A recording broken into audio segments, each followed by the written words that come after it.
Southwest, the heart of a fan.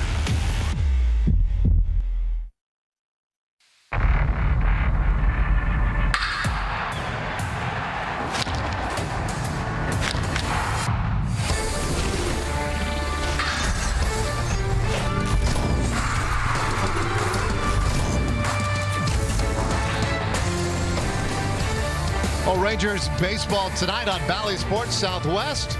It's presented by Choctaw Casinos and Resorts. The Rangers still home. This is the final series on this homestand against the Angels. Game 3 in our 4-game set. Fans coming in and looking for some excitement tonight as Shohei Ohtani has the start for the Angels. 13th time this year that he is in the lineup as a hitter and on the mound as the starter.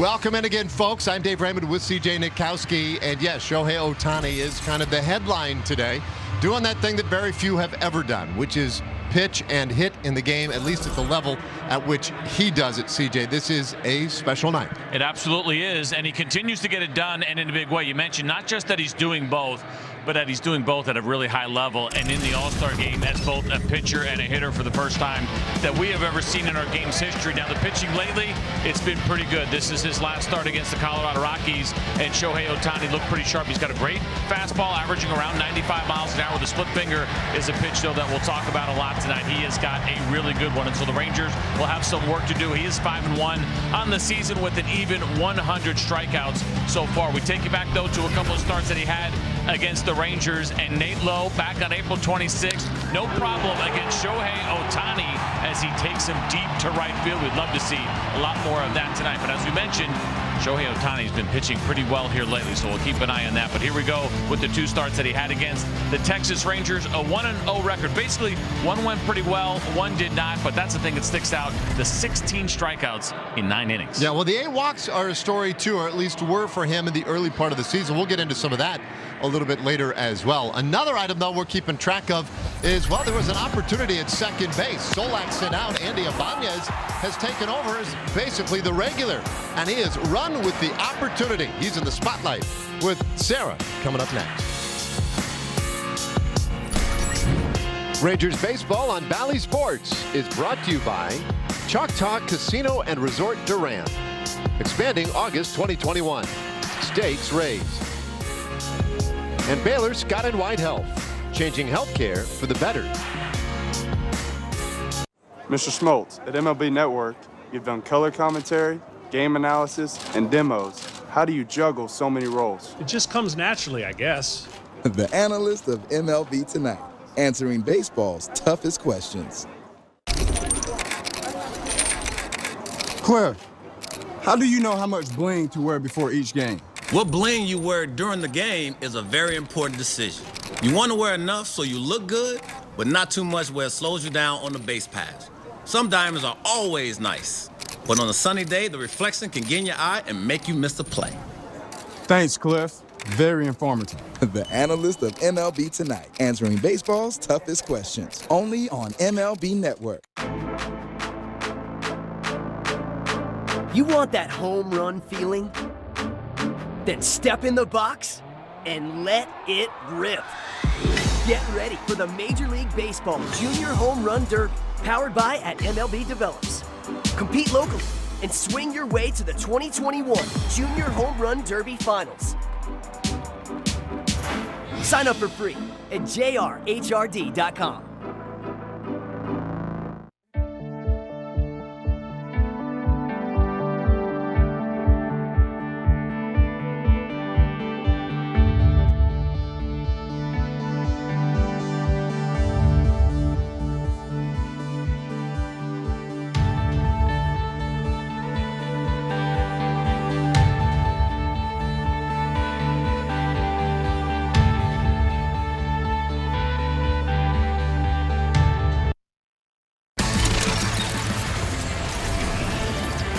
Through the series against the Angels in Game 3 action here at Globe Life Field, and a chance to make it a winning homestand as well. Going up against Shohei Ohtani and company tonight, the Rangers will need need their best bats at work to get something going. And good news, at the heart of the order, one of the more productive bats, Andy Ibanez. His success is worth highlighting, so that's where we find him in our Shiner Box Spotlight. The Rangers rookie has been the Rangers' most consistent player as of late on both sides of the ball. His hard work and his diligent effort at second base have really shown since July 23rd and the departure of Nick Solak. He's also been their best bat, hitting 3 home runs in the last 9 games, including one last night. Right now, Andy's slashing .325, .426, .650 over his last 13 games. His manager commended him for his dedication to being better every day and continues to push himself to earn his spot in the lineup each and every game. And Dave, that's exactly what Woody wants to see. Yep, and Andy has been a real bright spot lately for this club, and hopefully he continues that tonight. Rangers and Angels, third game in our 4-game series. Let's take a look at this Angels lineup. They're 53-54, a game under 500, 12 back of Houston. And of course, David Fletcher leading it off at second. Shohei Ohtani will pitch and bat second. Phil Gosselin at first base bats third. It's Upton, Joe Adell, and Jose Iglesias at the heart of the order. Kurt Suzuki has the job behind the plate. Juan Lagares in center. Jack Mayfield at third base will bat ninth. And for the Rangers this evening, it'll be the left-hander Kolby Allard going tonight. It'll be his 12th start of the season. You can see the 21 games, of course, 10 of those came out of the bullpen earlier this season. A 2-9 record, 5.23 ERA, 75 2/3 innings for Kolby this year. 70 strikeouts to his 18 walks. How about the TXU Energy pitch arsenal? Very simple and clean. 4-seam fastball, cutter, changeup, and curveball. And probably more important than anything, you can see the note there, 2.1 walks per 9 innings. It's a very good number and a career best here in the early career of Kolby Allard. What about the defense tonight behind Kolby Allard? It is brought to you by New Braunfels Convention and Visitors Bureau. Jason Martin in left, Adolis Garcia is in center, and DJ Peters is back in right field tonight. Back-to-back nights for him. Brock Holt and Nathaniel Lowe on the corners, Isaiah Kiner-Falefa and Andy Ibanez up the middle, and your catcher tonight is Jonah Heim. Okay, so places, everyone. Places. We're ready to go. Kolby Allard against David Fletcher. And Fletcher in there, a .303 average, 2 homers, 38 RBIs, and here we go. Off the plate with ball 1 to get us started tonight. Right about on time as usual, 7:07, and a beautiful 72 air-conditioned degrees indoors. And this one slashed foul. Leaving the count at a ball and a strike on Fletcher. So Fletcher's 27 years old now. It's his 4th year in the majors, and all of those with the Angels. Yesterday was 2 for 5 with a run scored and a couple of stolen bases. They were running yesterday, the Angels. And this one off the handle, hangs up in the air a moment, out in center field, a diving catch by Adolis Garcia. I wasn't so sure he'd get to it, but he always has just enough, and he makes the play. And he thought he wasn't going to have to do that tonight. Originally slated to be the DH for the Rangers, but a last-minute scratch of Eli White leads to another opportunity for Adolis Garcia to show off the glove in the outfield. Tremendous play from the Rangers center fielder. I kind of dig when we see Ranger players dive in the outfield, the coconut husk and sand, that kind of, especially in those slow motion replays. That's fantastic right there. Well, that's an excellent way to get this one started. Now Shohei Ohtani, whose focus tonight will be pitching, of course, but is such a dangerous weapon at the plate. 37 home runs, most in baseball, 82 RBIs. Big, strong left-handed hitter. And he's got an unusual looking swing, I would suggest. You know, a lot of people, I guess, could be fooled by the fact that it looks like he's just bailing out into the first base dugout when he swings, but he coils so much the other way first, and he takes a strike. It's 2-1. There are some ugly swings and misses, no doubt, that you get from Shohei Ohtani, and there'll be times where you'll watch him take one of those swings and misses, and you're like, this guy, this is the same guy that's the all-star with all the homers that's crushing it around the league. He definitely has some of that in him. I'd say the same thing about David Fletcher, who led the game off. 2-2. So Allard, 2 wins, 9 losses, the 5.23 ERA, and it's been a good year for Kolby.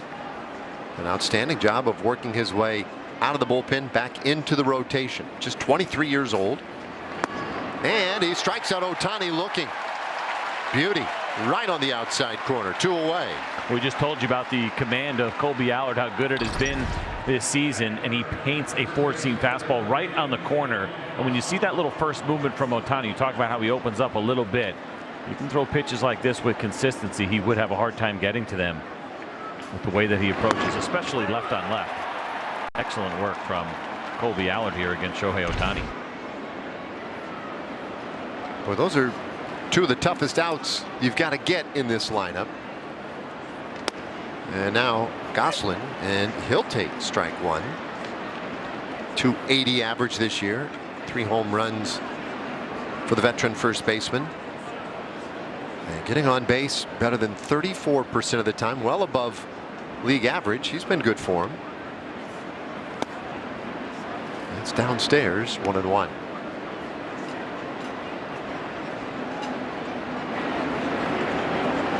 Angels are just a game below 500 coming into play today. They've hovered right around that number most of the year.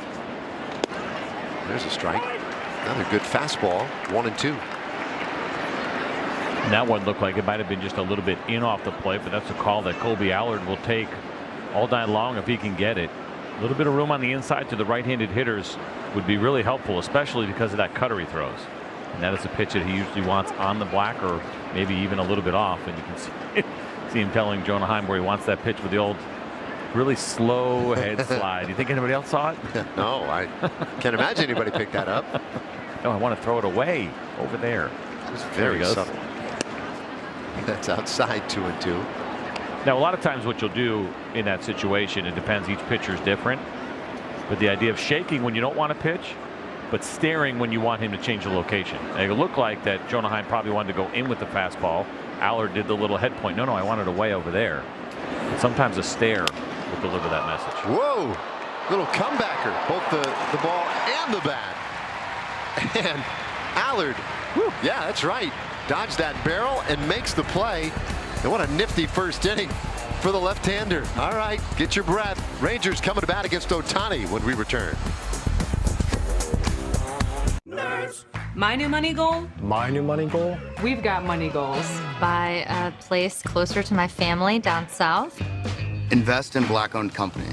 Invest in green companies. Invest for my daughter's future and my retirement at the same time. Have a better credit card than her. Whatever your money goals, NerdWallet knows the smartest ways to make them happen.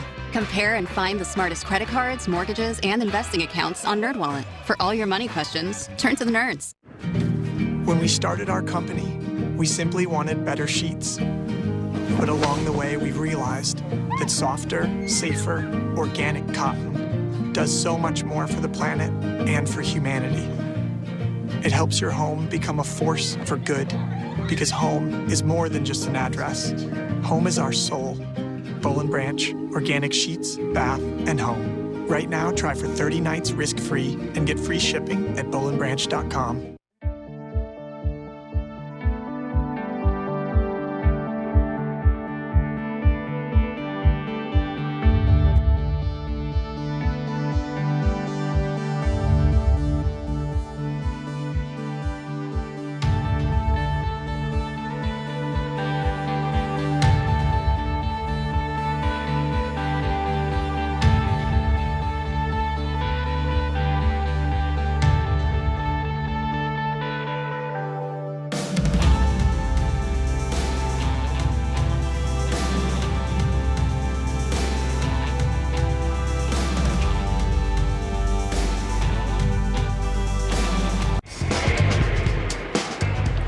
Scoreless top of the first inning for the Angels, and now the Rangers come to bat against Shohei Ohtani. Let's take a look at the lineup. 39 wins, 68 losses.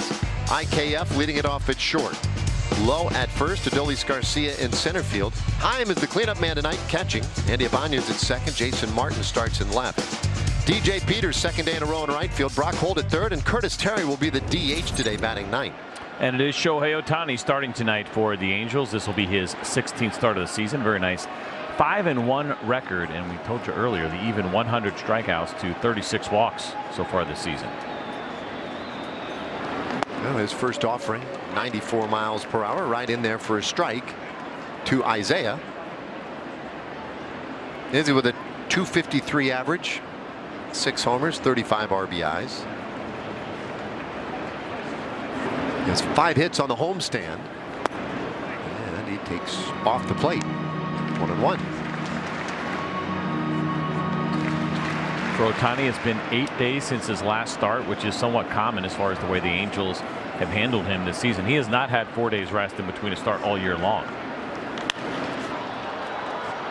Well, this one popped up right side of the infield. Fletcher angling over, and the second baseman puts it away. 1 out. The TXU Energy pitch arsenal for Shohei Ohtani. It's a pretty interesting one. He's got the four-seam fastball averaging 95, 96 miles an hour with a split finger, and it's a very good one. He does have a slider, cutter, and curveball as well. 51 strikeouts on the split finger. That is third most in Major League Baseball. And Dave, if you remember, we said 100 strikeouts, 51 on the splitter. It's 51% for you keeping score at home of the strikeouts come on the split finger. And now low. Nathaniel at 249. 12 home runs, 50 RBIs this year.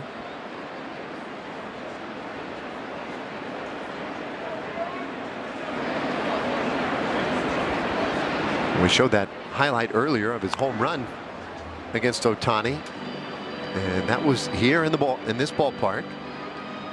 0-2 now the count. And Ohtani, he knows that.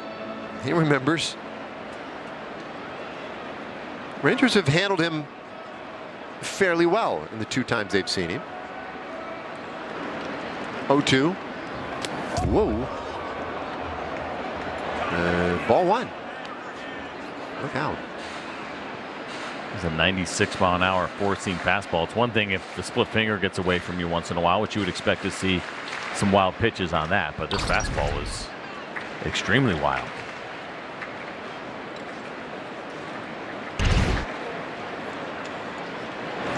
All right, a ball and 2 strikes on low.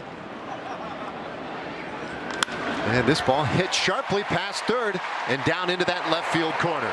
Nathaniel around first, and he will cruise into second base with a 1-out double. And there goes Nate Lowe once again to the opposite field, something he's done so well this season in a Ranger uniform. He's getting that opportunity to play every day. He's taking advantage of it, and the bat control's been terrific, and it's a good fastball that's away, and you see that short swing from Nate Lowe, and they leave him a lot of room on the third base side. It's surprising to me that teams still do that, especially when you have a hard thrower like Shohei Ohtani on the mound. It's funny because right before that pitch, I was going to point out that I thought the Angels had given him a little more respect than we had seen earlier in the year. They started to play him a little more conventionally, but there was still room on that line. Yeah. And once again, he takes advantage. So now Adolis. And Ohtani holds for a bit and delivers a fastball for a strike. Now Garcia, Rangers' biggest power threat with the 23 home runs and 63 RBIs, has a home run on the homestand along with 4 doubles, including a double last night in his 2-for-4 evening.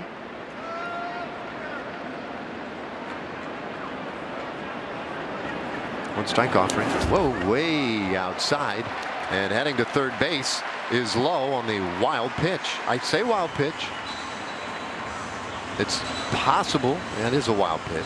I say it's possible you could argue that it hit the glove of Suzuki first, but that thing was yanked. Yeah, taking off right here. I mean, look how far outside that is. That would have drilled a left-handed hitter probably in the ankles. And so Suzuki can't get to it. You can see it there just barely ticking his glove. And that is the 7th wild pitch of the season for Shohei Ohtani. Oh, the Rangers have seen Ohtani this year. He has had some command issues against them. Infield in now. 1-1. And Adoli shoots it foul. Strike 2.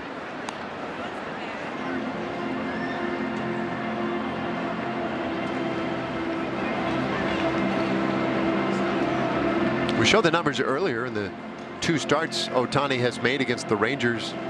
8 walks. And there have been times this year when Ohtani has been a little closer to human when he's out there on the mound, and when that's the case, it's typically a function of his struggles getting it in the strike zone. When he throws strikes, look out. 1-2, and that ball hit high in the air, short right field. Adele coming in, he'll make the catch, and is sort of the plate a pretty good one. Lowe held at third base. He thought about it, gave it a little bluff, but that was just way too shallow. 2 away.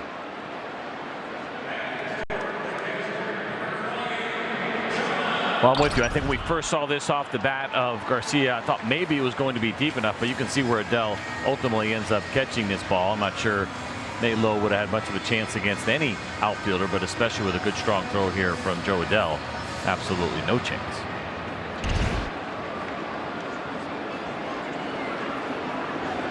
All right, so it'll be up to Jonah Heim. Rangers with a man at third, 2 out. Heim had the day off yesterday. He has 5 hits on the homestand. 4 of them are homers. And 2 of them ended ball games. And historically so, the first rookie in Major League history to hit game-winning walk-off home runs on back-to-back nights. Did that against the Mariners.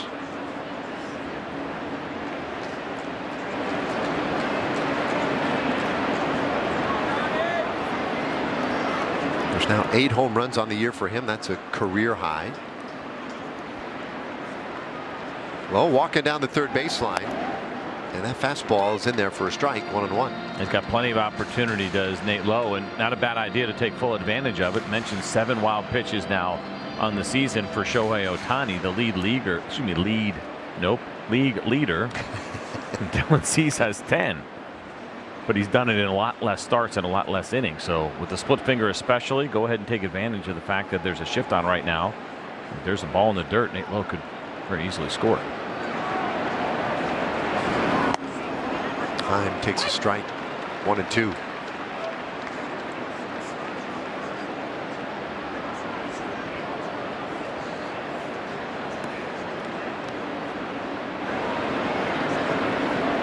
Well, an early opportunity for the Rangers here, and who knows how many they'll have against Ohtani. Ohtani, the big right-hander, 6'4", 210 pounds. And there's one of those pitches almost got away from him. I wonder if Nate Lowe's uncomfortable getting far off, because there's definitely, and we have a great view of it here. Basically, he just needs to go as far as the third baseman or just a little bit shorter. But he hasn't gotten off as far, and even when that wild pitch was caught, or that pitch right there, I should say, very quick to get back to the bat, get plenty of time. But in these kind of situations, sometimes for base runners, and you ask them to take an abnormally large lead, it's uncomfortable for some guys. 2-2. Yeah, so your point, if Mayfield's, let's just call it 25 feet off of third base, playing over toward the hole, then you can go about 25 feet down the line. Yeah. I'd say play it safe a little bit, maybe 20. Keep an eye. Sure. It's Tony Beasley's job, of course, to keep an eye on the third baseman, but Nate Lowe can see him as well. And then there also is that added advantage of just a little bit of a distraction to the pitcher. For sure. He's not comfortable seeing you that far down the line.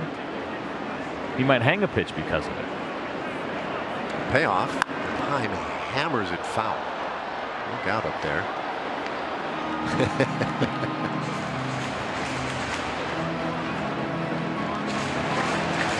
Count stays full. Lowe had the double, moved up on the wild pitch.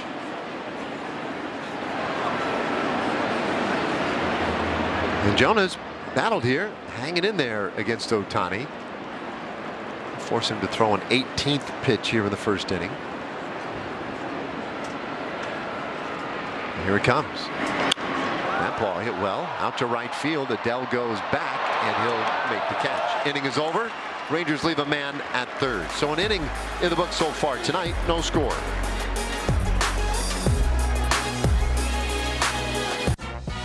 Sometimes you want the adventure, but sometimes you want the shortcut.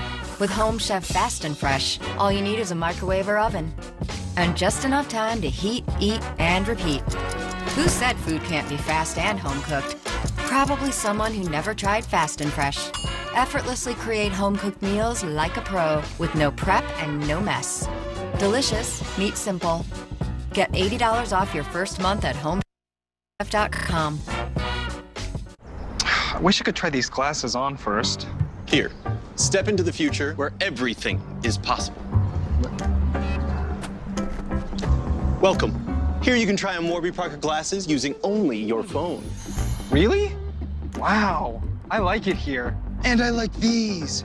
You can stay, but I'll need my phone. Okay. Just shop prescription glasses starting at $95 and virtually try them on in the Warby Parker app.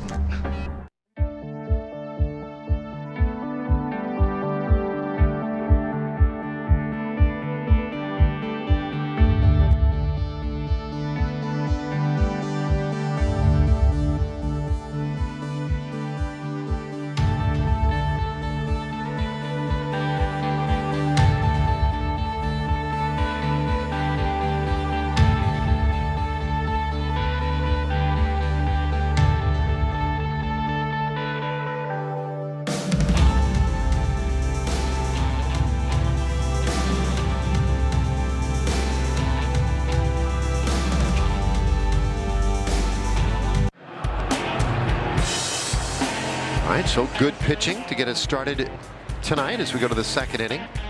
We take a look at our T-Mobile coverage cam tonight. View out in right center field. Looks like a pretty good crowd filling in on this Wednesday evening. $1 hot dogs. That'll get some folks in here too. Yeah, probably 26,185 of them, I believe. Right in that range, I think. Justin Upton will lead things off. Then it'll be Joe Adell and Jose Iglesias for the Angels. First pitch, Allard gets him to swing right through it for strike one.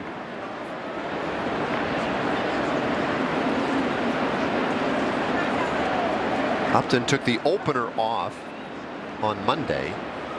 Yesterday 0 for 3, but did walk a couple of times. And he gets underneath this one. Short right field. DJ Peters is there. And that is out number one. Time for a word now from the Home Depot. Get your job lineup in order. Snap a picture and let the Home Depot app find the product you need fast.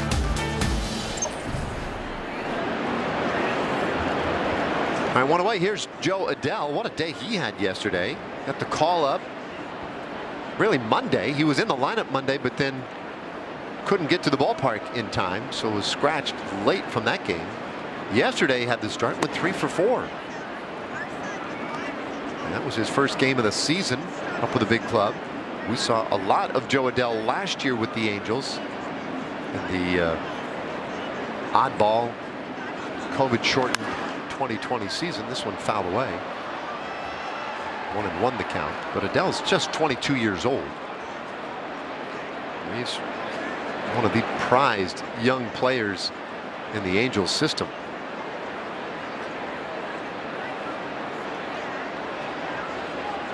Looks like there's still some growth for him defensively in the outfield, but offensively it's pretty obvious, at least it was last night, and based on all the stories you read, that he's got it, a lot of things figured out offensively.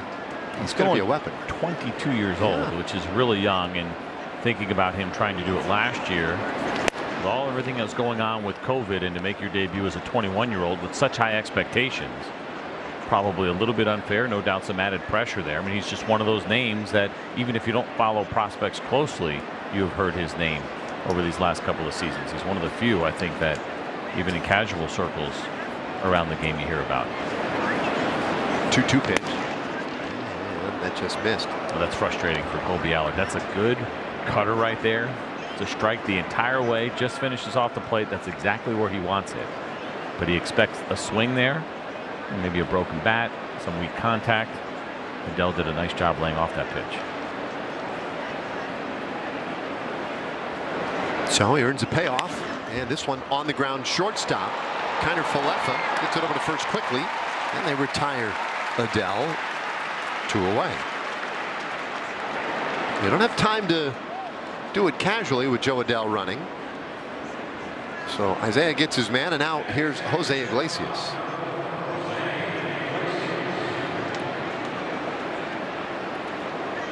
We've mentioned off and on some of the more veteran players in this Angels lineup, and here's Iglesias, 31 years old. He's playing in his 10th major league season, although first time with the Angels.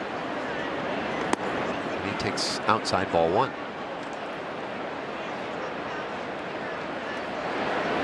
Iglesias, a native of Cuba, originally signed by the Red Sox back in 2009. 1-0 pitch, and he gave it his all. 1-1. Good changeup there from Allard, and a good time to throw it ahead in the count. And obviously, as you mentioned, Iglesias decided to take a big swing. Perfect timing all the way around for Allard on that changeup. Outside, 2-1. So Allard has a distinct finish on a lot of pitches, right? In that he spins, well, I guess what would that be, like 180 degrees to the point where he's facing center field sometimes, not all the time. 2-1. You gotta be a little careful with it, right? I mean, if you, I guess he only does it when he feels like it's so far off, or that there's no swing to be worried about, because you can't. I mean, you certainly couldn't do that if a hitter's going to put it in play. No, and I would say you have to be a little bit careful. Yes, there is. It's okay. We see a lot of guys do it. It's just a matter of when are you actually spinning, right? If you've gotten through your pitch and then you spin off, that's fine. But if you're spinning too early is when you're going to start to lose command a little bit. And he's had really good command all year long, so I don't think when we see that finish from him that it's an issue at all for the Rangers. But you'll see some really unique pitching deliveries. And I've seen kids try to copy it. They love seeing, you know, whether a guy's spinning off, whatever they're doing after the fact. I said, oh, that's fine. You just got to make sure that you get through your pitch first. If you get that really good extension, it's okay to spin off afterwards. Bouncer third base. Brock Holt right there for it. And a good dig at first by Lowe. That completes another 1-2-3 for Kolby Allard. So he's spinning his way through 2 perfect innings. Still no score. Carlos, where did your signature term placata come from? Placata is just an expression my brothers and I used when we were kids. It means good, solid contact, usually resulting in a home run. Placata! The analyst of MLB Tonight, answering baseball's toughest questions. Hey, Uncle Dan. Zach, go ahead. So, what's your approach after a bad show? A bad show? You think I had a bad show? Well, you flubbed 2 lines in the intro segment. How did you feel about that? How did I feel? Next question. Okay. What was on your mind when? What was on my mind? Boy, I hope my nephew Zach doesn't ask any dumb questions. The analyst of MLB Tonight, answering baseball's toughest questions. Only on MLB Network.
Bottom of the second, no score between the Angels and the Rangers so far here at Globe Life Field. How about a little StatCast data? As always, StatCast is powered by Google Cloud. Taking a look at the Shohei Ohtani split finger. 51 strikeouts, we told you. Third most in Major League Baseball on that pitch, and you can see where a lot of them end up. It is a swing pitch. 46 of the 51 strikeouts have been swinging, and a lot of those below the zone. The ones that are at the top of the zone are kind of amazing, actually, to see a split finger all the way at the very top of the zone. Probably accidental location that turned into strikeouts that fooled everybody. But that's the key, and it's difficult to do. But to try to keep yourself from chasing that pitch outside the strike zone. And it's Ibanez to lift this one into right field for Adele, one away.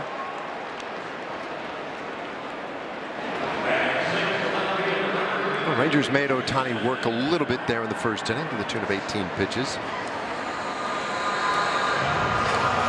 Brings up Jason Martin now.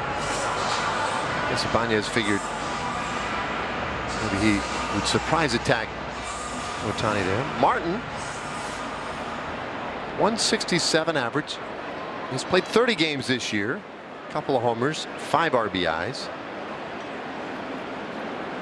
And he's one of those guys, one of a number of Rangers hitters still trying to get comfortable at the big league level.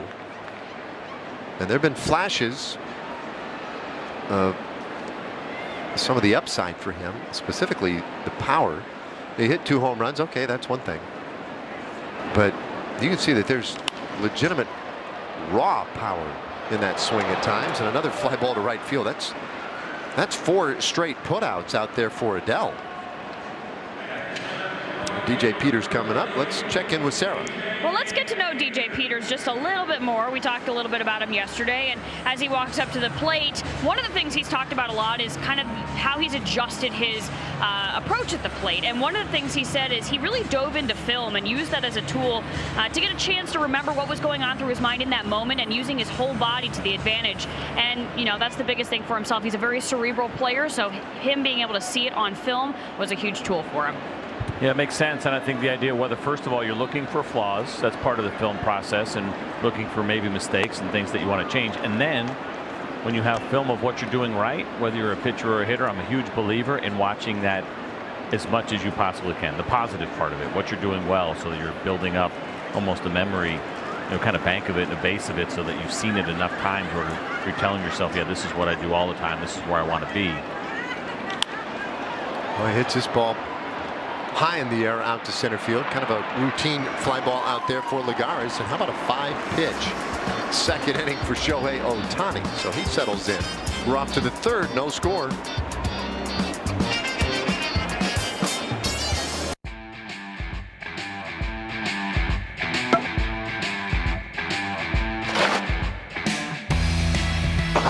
It's time for MLB Pitch, Hit, and Run, presented by MLB Network, the official youth skills competition of Major League Baseball. Sign up today for your chance to play your way to the 2021 Pitch, Hit, and Run National Finals. Sign up for free at pitchhitrun.com. Hey Al, during tonight's show, what was that meatball you threw? Meatball? That was a hitting demonstration, and that's what I was supposed to do. Right. Next question. The analyst of MLB Tonight, answering baseball's toughest questions.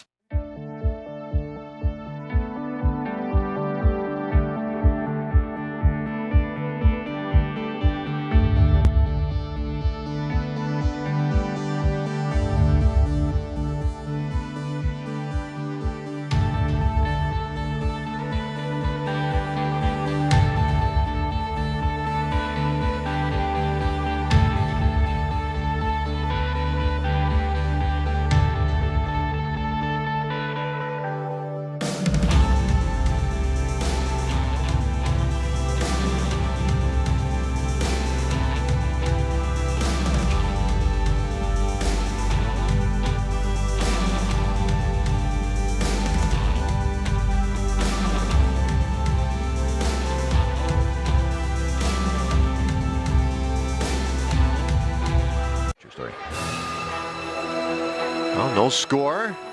Third inning is here, and Friday, August 13th, join the Rangers Alliance and celebrate our Star Wars theme night. Special theme night tickets are available at TexasRangers.com/theme nights.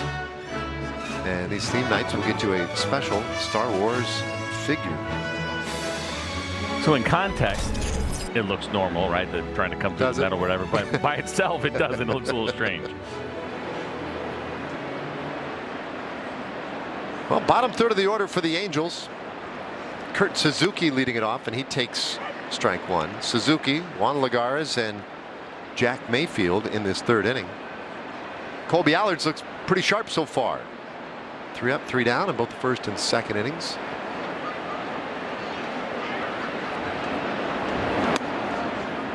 It's outside, 1-1. Now, how far away do you think we are from you and I getting our own bobblehead? And it's not about us, it's just getting a bobblehead in those Blue Jackets. Our Sunday Blue Jackets, like those, need to be immortalized in a bobblehead. And then put, of course, you know, Chuck's got all the bobbleheads right outside his fishbowl down there. I think that'd be one of the most Do you think that'd be a real popular bobblehead? I think it might be. Only with the Jackets. By itself, no. Just you and I, that's not going to do it. Not enough. The powder Blue Jackets with a big T. 2-1 pitch. And Allard misses with ball 3. There was that little kind of hop spin after the delivery. It seems like a, I mean, look, the pitch is over by the time it happens. But maybe it's more a reaction to letting one go wrong than anything else. 3-1. And this one on the ground again, left side. Charging Holt, throws on the run. Then he gets Suzuki by a mile. 1 out here in the third. All right, time for a Chevy game break. Let's check in with Rick Renner.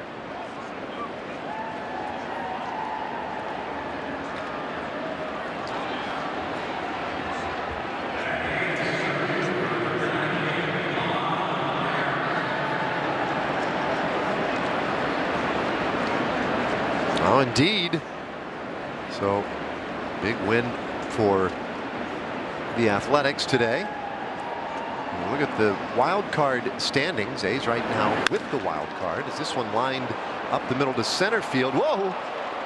About a one-hop stop right there by Adolis Garcia. He was kind of caught between, and I don't want to say lucky, but that was good fortune anyway that he snared that. Really good hands, because if he doesn't get this, that could be a real problem, especially in this ballpark. Low liner, no time to back him up. If he misses that, it's easily a triple. Nice backhanded play. Maybe Adolis Garcia wanting to show us he could play a little infield. Probably not. Must have been some weird action on that ball too. Looked like he was just having a little trouble anticipating, you know, what that thing was going to do. So Lagares is on. Jack Mayfield, and he will take strike one.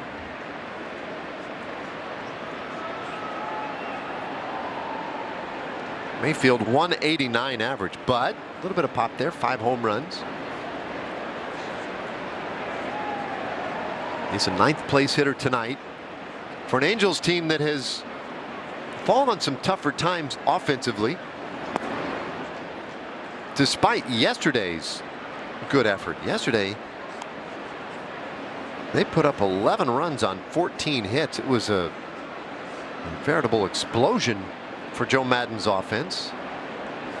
Certainly in context of what's been going on the last week or so with his team, that really had some troubles.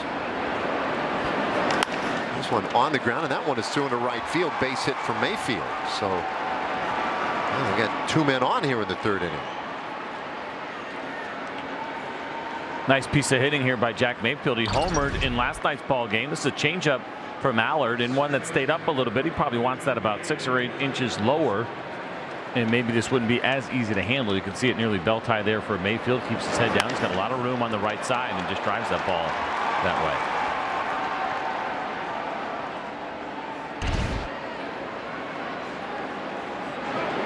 So he's at first. Lagares at second base. And David Fletcher coming up. Looks like Allard either wanted a new baseball or was told to get a new baseball. It looked like second base umpire Joe West was somehow involved in that.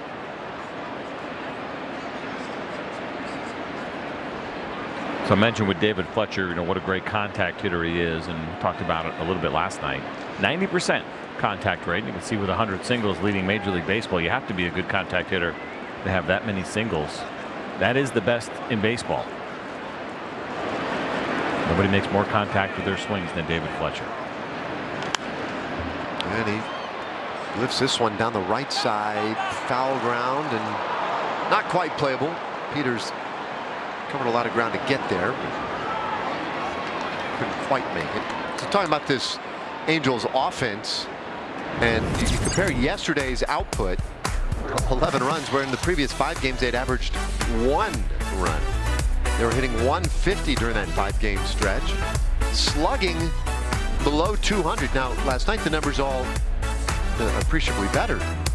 But the question is, are they more the 11-run team we saw last night, or the struggling offense that had predated last night's game? We'll find out tonight. Well, it's part of the reason why that Joe Adell gets his opportunity now, as they try to find some help. We saw Brandon Marsh, who was a prospect name, get an opportunity at the big league level. He's been struggling a little bit lately, and so they're starting to mix and match. Of course, no Mike Trout, no Anthony Rendon. That hurts a little bit as well. So not surprising, I think. Certainly they're somewhere in between, but I'd say they probably lean more toward that team that's been struggling offensively than what we saw last night.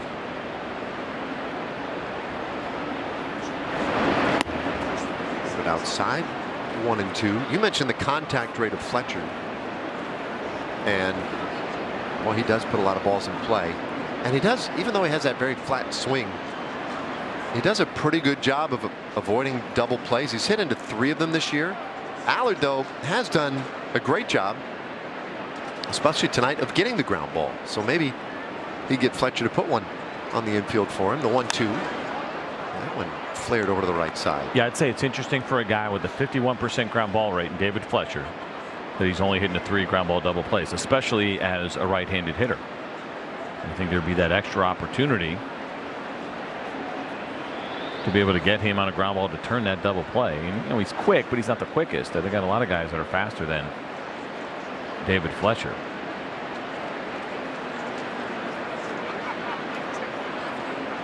Infield straight away, outfield fairly shallow.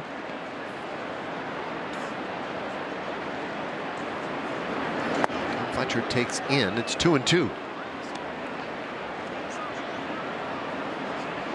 Another reason that Allard would really like to get a ground ball here is it would be a lot easier to face Ohtani starting off the 4th inning with the bases empty than it would be to deal with him here with whatever on the bases, currently 2. This one popped up foul back behind home plate. Now, part of that contact ability for Fletcher, of course, is also extends to his ability to spoil decent pitches and keep at bats going. And he's not afraid to wear a guy down to get that pitch he likes. He's got a high on base, very high average at 303.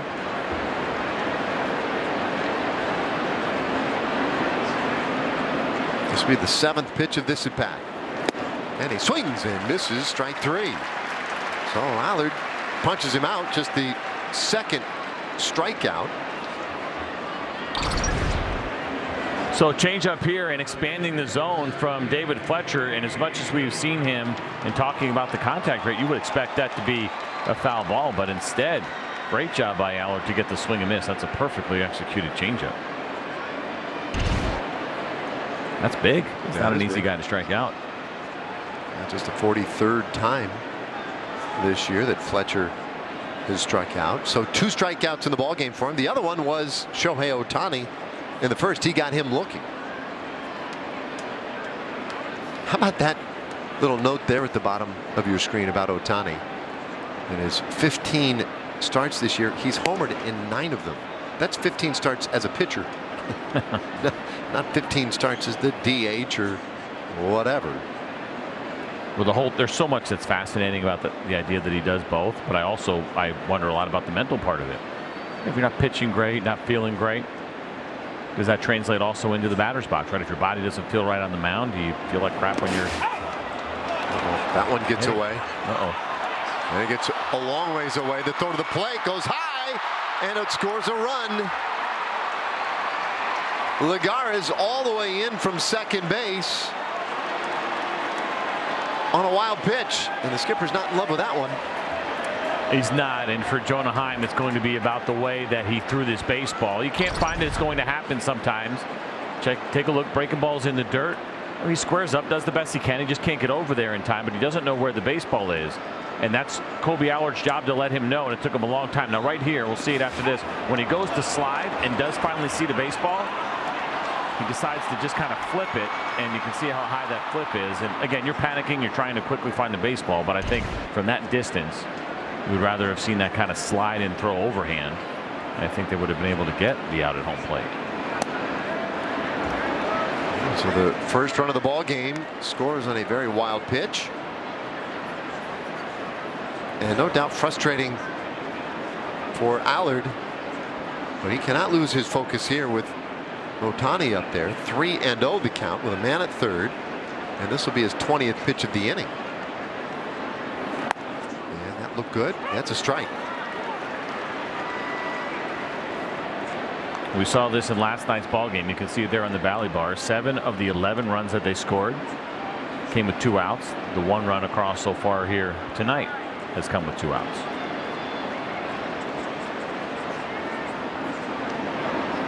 (3-1). And this one smashed down to first. Lowe's right there. He'll go to the bag himself, and the inning is done. Mayfield left at third, but the Angels get that first run of the night. We'll go to the bottom of the third inning. It's 1-0.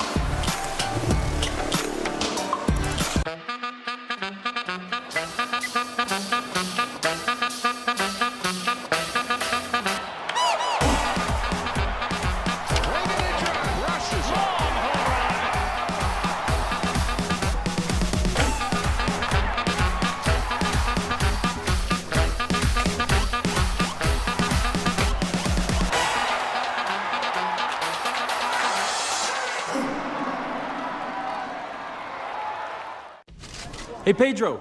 Hey, Pedro. What was it like when you won your first Cy Young Award? Well, I was... What about when you won the pitching Triple Crown? Well, How did you feel when you won a World Series? I was, Hey, Pedro. Man, this guy asked a lot of questions. Hey, Pedro. Pedro. He might make a good MLB Network analyst if he lets someone answer a question. The analyst of MLB Tonight, answering baseball's toughest questions. Oh, and what's it like to be an 8-time All-Star? Well, I was... And what about getting into the Hall of Fame?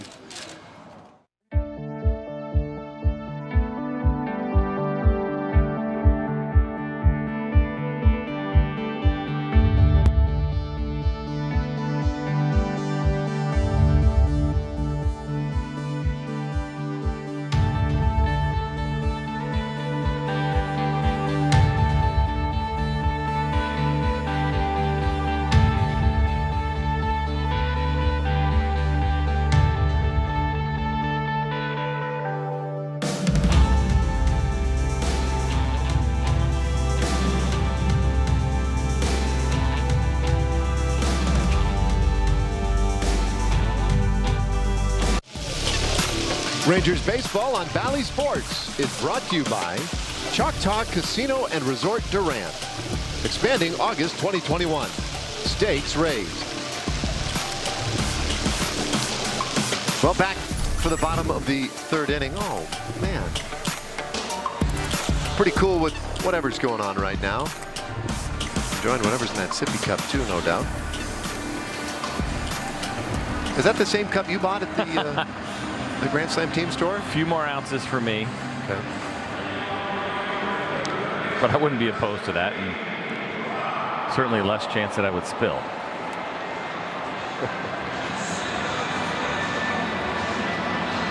Well, Rangers come into the inning down by a run. So you getting like, so your youngest child is the same age as my youngest child, so 13 years old, so we're getting further and further away. And then we don't want any of our kids having kids yet, even our older ones. Nope. But I will tell you, you see babies like that. I know. I start thinking about it a little bit, getting excited. I don't know if and when it's going to happen, but I'm looking forward to being a grandfather. All right, Boomer. I'm with you now. I love the little ones. Especially when they're nice and quiet. Yeah, like they that. don't talk back. That's right. 1 strike pitch and a breaking ball fouled away by Holt. So Brock batting 8th tonight. One of 3 lefties, along with the switch hitter Jonah Heim in there today against Ohtani. Holt at .204 for the year with a couple of homers.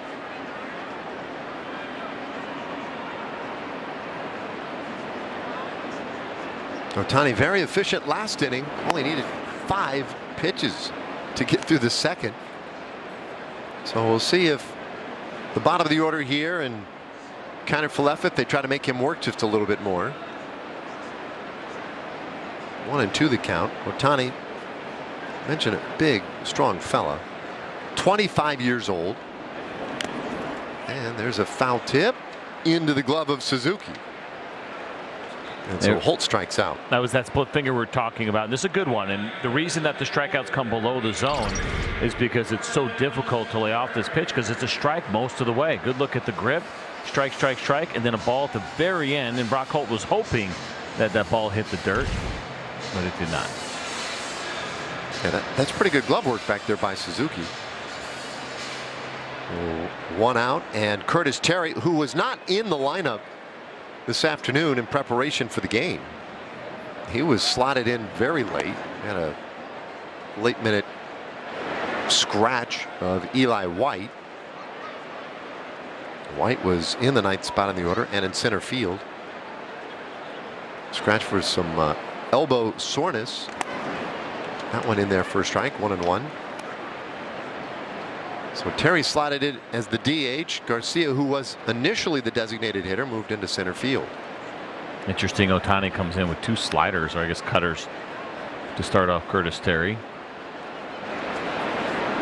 Not giving the 9-hole hitter fastballs early on. Another breaking ball. Now I'll say it's a decent strategy if you're Shohei Ohtani. You were asking earlier, we saw that the 5-pitch inning in the second inning, and a lot of those were fastballs, and I get why the Rangers would go after those fastballs. You don't want to get down in the count. You don't want to see that split finger. But then Ohtani just completely flips the script and doesn't give the 9-hole hitter a single fastball. Gets him with a curveball that time. Back-to-back strikeouts in the 3rd. I'm sure Curtis Terry's going, I thought I was supposed to have today off, and if it's going to be like this, I wouldn't mind having today off. Cutter, cutter, cutter, and then this breaking ball perfectly located.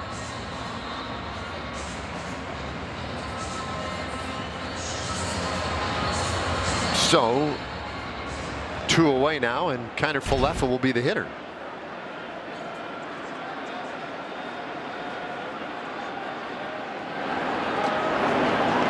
First pitch from Ohtani off the plate for a ball. Ohtani today, what's a 94, 95? Is that what we've seen from him? I think we saw a couple of 96s in there as well. Because he has the ability to get up 100, 101. Well, checking on that check swing there, but Nate Tomlinson down at first said Kiner Falefa held off 2-0. Now he came in 95.5 was the average, 96 miles an hour we'll call it, but you're right, there are times where you could see the triple digits. And I have a hard time reading his body language. I mean, he's not laboring in the way that he's pitching, but you look at his face a little bit and some of the breathing, and you wonder if he's a little tired. Not tired, but just, you know, the reason we're not seeing 100. Well, I thought it was interesting when he was warming up in the bullpen that his interpreter was out there behind him. There's a swing and a miss, 2-2, and he had one of those little handheld radar guns, if you will, and he was clocking each pitch for him. There's Mizuhara, his interpreter, and he was out there, I guess, and communicating each pitch. There's a breaking ball lined out into left field. That one drops in, base hit.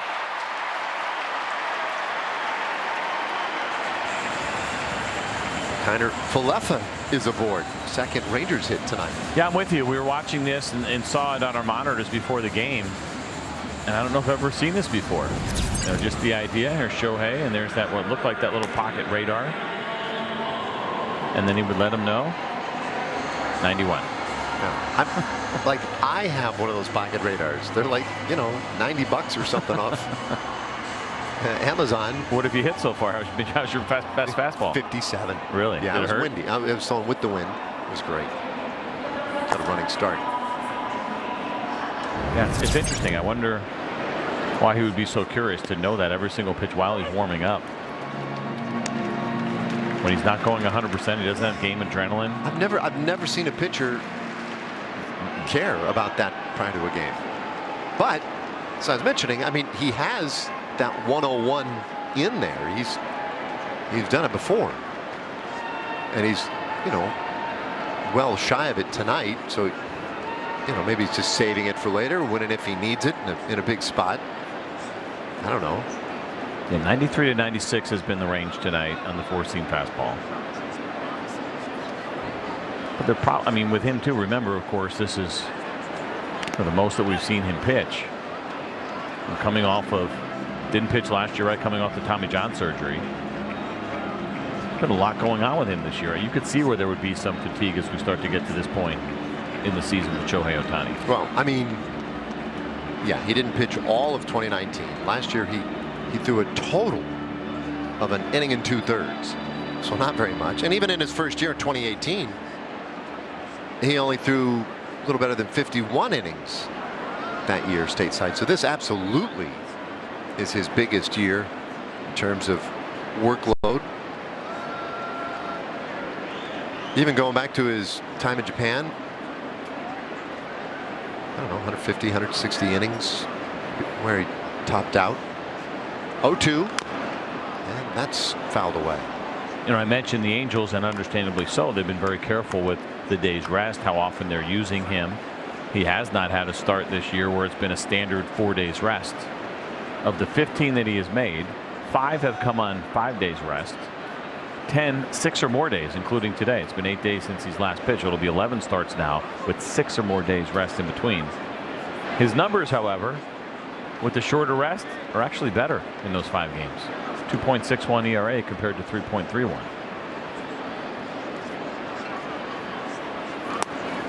And the strikeout to walk ratio, would this surprise you a little bit? With 5 days rest, better than 6 strikeouts per walk. With 6 or more days of rest, just 2-to-1 ratio. Huh. So 6-to-1 with the shorter rest, 2-to-1 this year with the longer rest. I guess it wouldn't totally surprise me, because I know a lot of pitchers who are pretty fussy about wanting to stay, you know, in their routines. Runner leads at first, the 1-2 pitch. There's a swing and a miss. So he strikes out the side in the third. Ohtani puts up another goose egg. 3 innings in the books. Angels have the 1-0 lead. Weekdays, take a pregame trip around the league. See batting practice, fielding drills, player interviews, and expert analysis. He gets it there, and then from here he goes, bam! Get exclusive access only on The Rundown. Weekdays, only on MLB Network. You want that home run feeling? Then step in the box and let it rip. Get ready for the Major League Baseball Junior Home Run Derby, powered by MLB Develops. Compete locally and swing your way to the 2021 Junior Home Run Derby Finals. Sign up for free at jrhrd.com.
Welcome back to Rangers baseball. They trailed the Angels 1-0 heading into the top of the fourth. And special recognition is in order for Isaiah Kiner-Falefa, who earned the Heart and Hustle Award by the MLB PAA, which is a Players Alumni Association. And this award is only given to voted on by former players.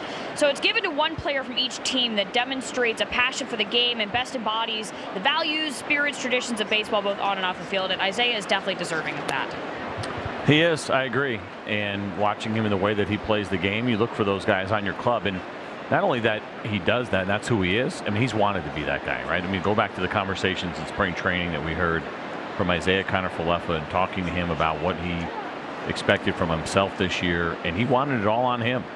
He wanted to take on a leadership role. He was ready to jump in. And he leads by example by the way that he plays the game. He's done a good job in that regard.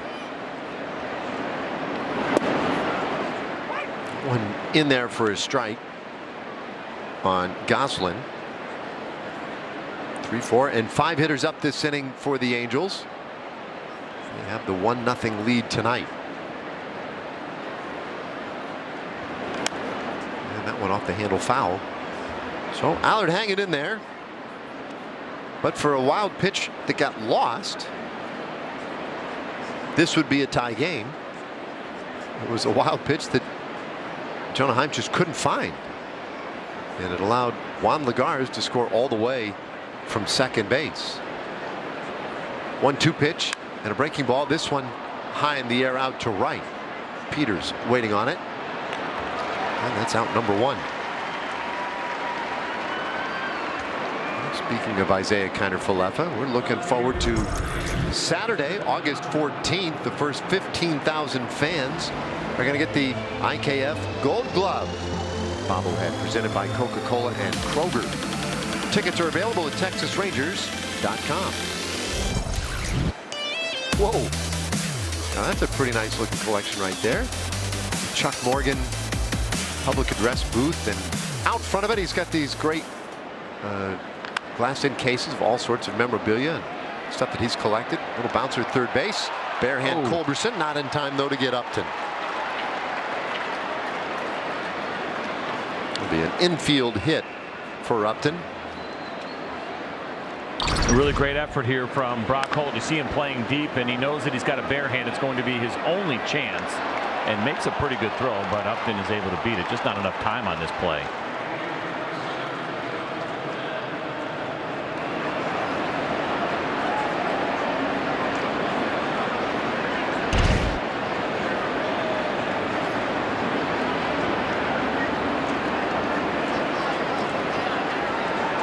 So Holt with the bare hand play.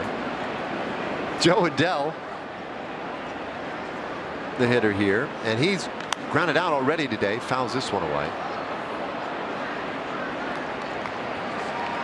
So Adell's second game of the season. He had put in some pretty good work down at AAA in Salt Lake. 73 games down there, was hitting .289 with some power. 23 homers. In fact, he led all of minor league baseball with his 69 RBIs, and was up there in a number of other offensive categories. So it was time. He was ready. There's nothing left for him to prove offensively. 0-2 pitch from Allard, and that one good, right in there. Strike 3 called. Third strikeout tonight for Kolby. Really nice job all the way around throughout this at bat. You saw the changeup prior, might have been a little bit off the plate, but it was a good pitch. And then he comes back here with a pretty well located fastball. And they look like they might have been trying to go in, but either way, I mean, this is right at the bottom of the zone. And Adell probably not expecting a fastball in the strike zone in that 0-2 count.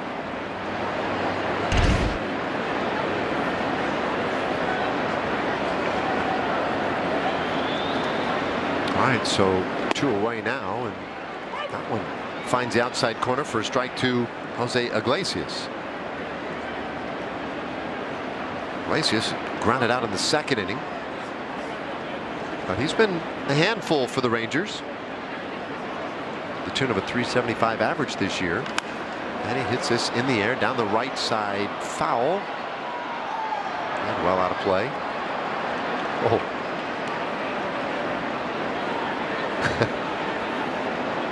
What a guy. We'll assume he didn't see that little kid in front of him working to try to get that baseball.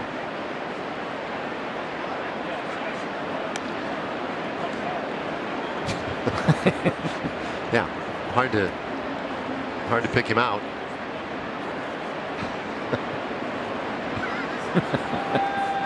Dad's like, what's wrong with you guys back there?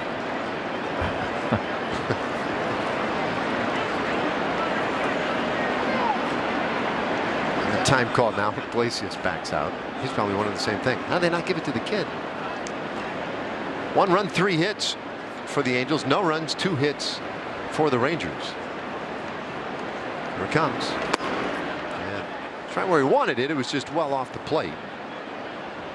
Iglesias not taking that bait.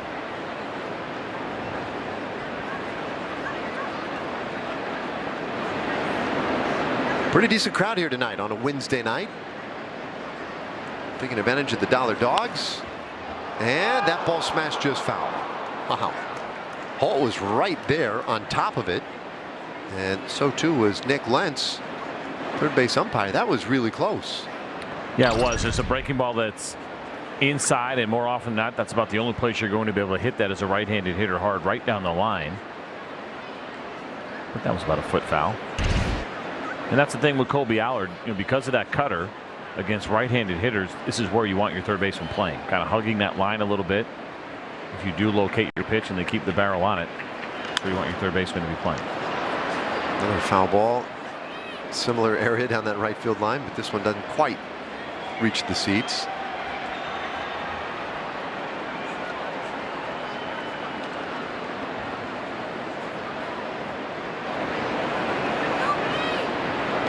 Maybe some negotiation going on.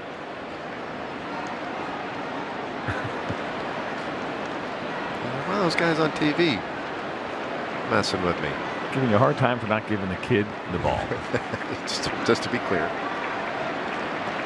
1-2 pitch. Whoa, comebacker. And a great stop back of second base by Ibanez. Makes another nifty play. I don't know how Allard managed to navigate the matrix there to miss that one. Looked like this might have went through the legs of Kolby Allard, but a great play by Ibanez continues to show off the glove there at second base. You didn't see me, but I was there. I've been part of every rivalry, every dynasty, every game, set, match. I've been on the backs of champions, smashed world records, and I was even there for your personal best. I am synthetic fabric, and I am made from crude oil. Nerds! Oh, thanks. It's cool, I can... No, I got it.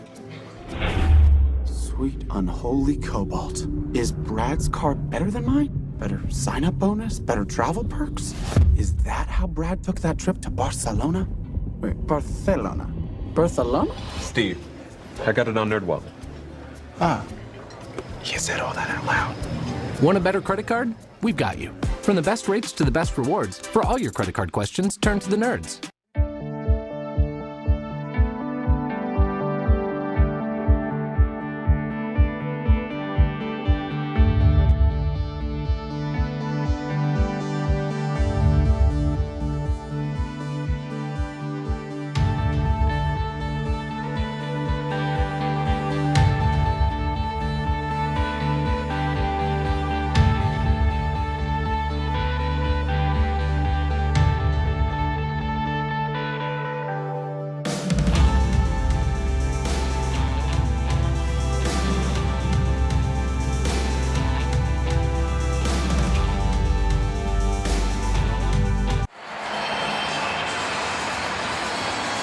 It looks like everything worked out, CJ. You got the ball.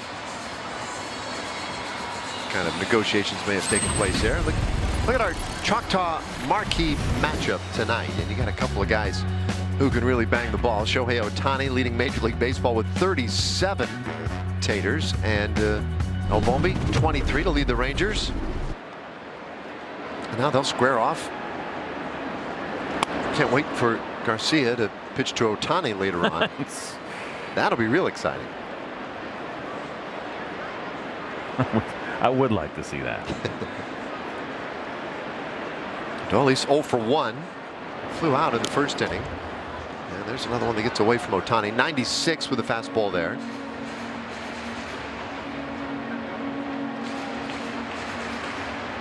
Garcia been showing some of that extra base power again recently.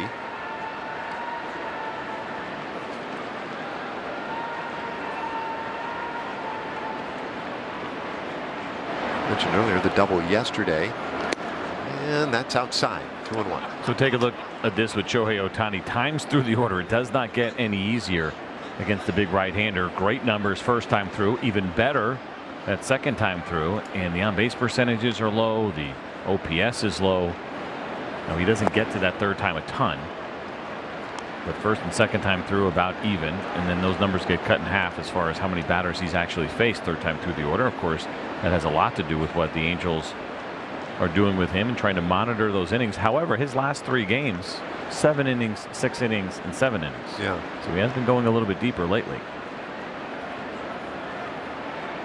It doesn't make sense though, right? That the numbers would improve multiple times through the order. It's usually, I mean, it's almost always the opposite, where hitters gain at least a small advantage having seen a guy once.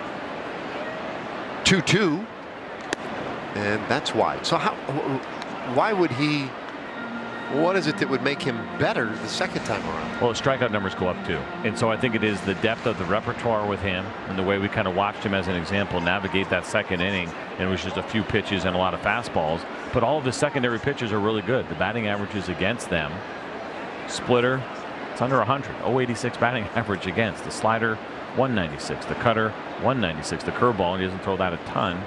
There's a 250 batting average against that. He's got enough secondary pitches to finish these hitters off. A little nubber out in front of the plate, and Ohtani comes down the hill to throw out Garcia, 1 away.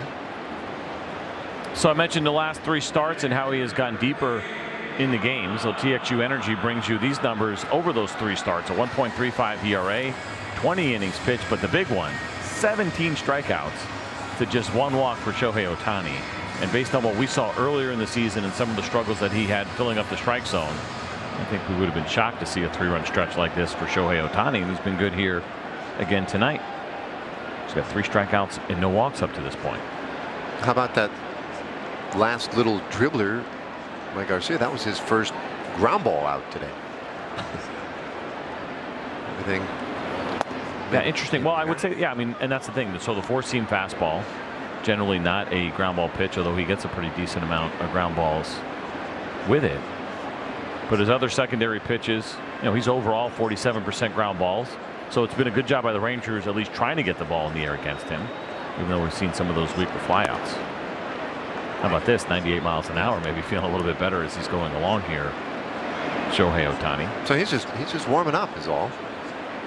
So, 0-2 the count. So if that were a trend and you were asking about, you know, how does he have better numbers as it goes deeper, we'll take a deep repertoire, a really good one, and then perhaps some velocity increase. That was the kind of the Justin Verlander story for so long, right?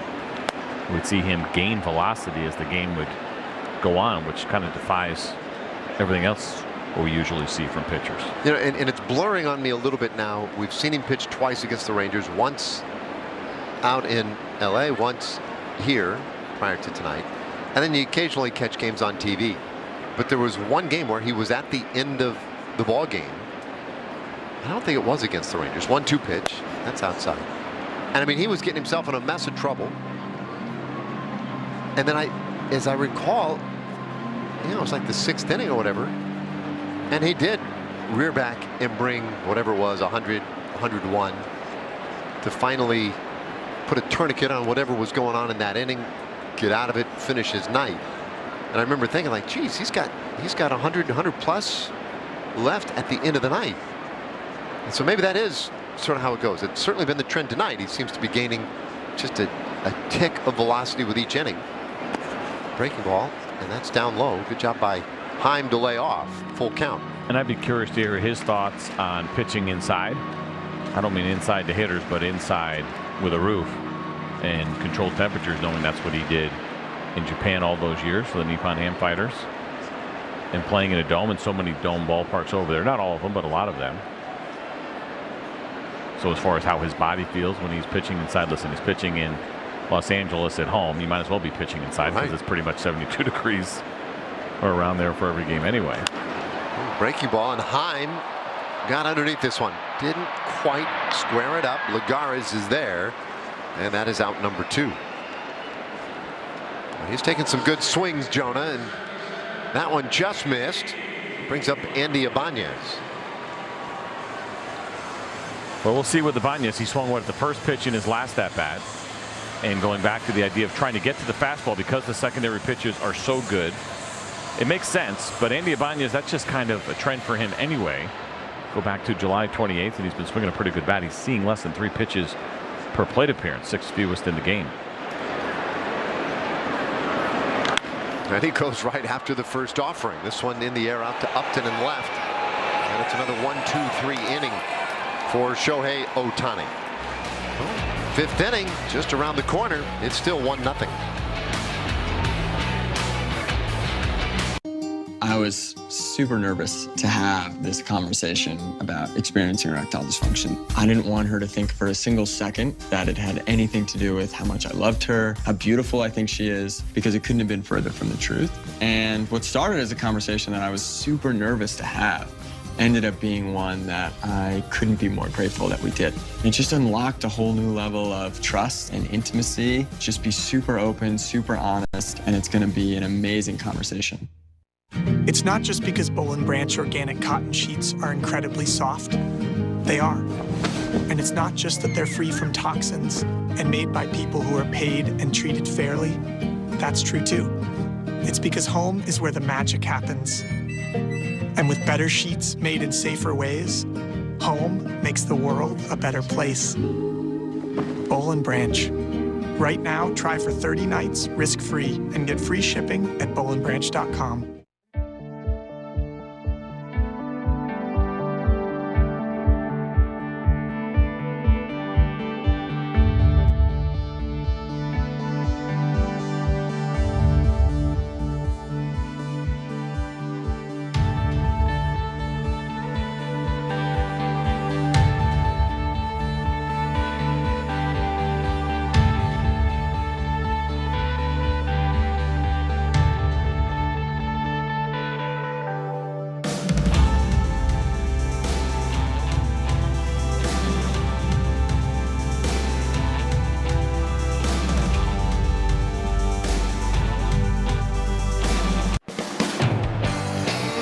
Angels have the early advantage tonight, although the 5th inning has arrived, so I don't know how early.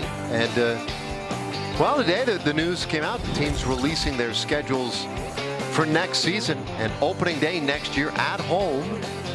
Rangers will be visited by the Yankees, a 4-game series beginning March 31st. Rangers go to Colorado, Atlanta, Philly, Washington, or rather those are home games in interleague. They'll go to Miami, Philly, New York, and Colorado. It's nice. What's that, 2 years in a row now where we've got next year's schedule before the season ends? It's usually in the offseason. It had been for the longest time. It's late, usually late in the season. Yeah. It's nice that we get a little bit of an earlier peek at what's going on with that schedule and those interleague games. Allard fires low here to Suzuki.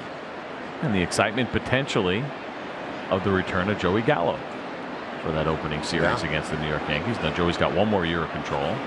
I would assume that he would be there. I guess you never know with the Yankees and trades and whatnot and what they do this offseason, but I think a pretty good chance that Joey would be in that club. This one goes foul, 1-2. Yeah, you know, the one thing though, you figure you're going to do well opening weekend anyway, in terms of, I mean, fans are coming out for the opener. They always do. Fans also come out for Yankees games, it seems, wherever they go. They travel well, yep. Might have been kind of cool to slip them in midweek somewhere. Yeah, I feel like we've had some bad luck in that regard. This one lined out to center field and hangs up for Garcia. Suzuki retired, one away here in the 5th inning. Because we had, to finish out the ballpark, I believe it was the Red Sox and the Yankees, right? That last homestand across the street. Which both of those clubs traveled pretty well, and certainly there was going to be a lot of crowds to say goodbye to the old ballpark. I'm with you. I mean, I guess somebody's got to open up with the Yankees at some point. Yep. For the Rangers, it just seems like these last couple of years, obviously no fans last year, but 19 and 21, or 22, I guess I should say. A little bit of bad luck.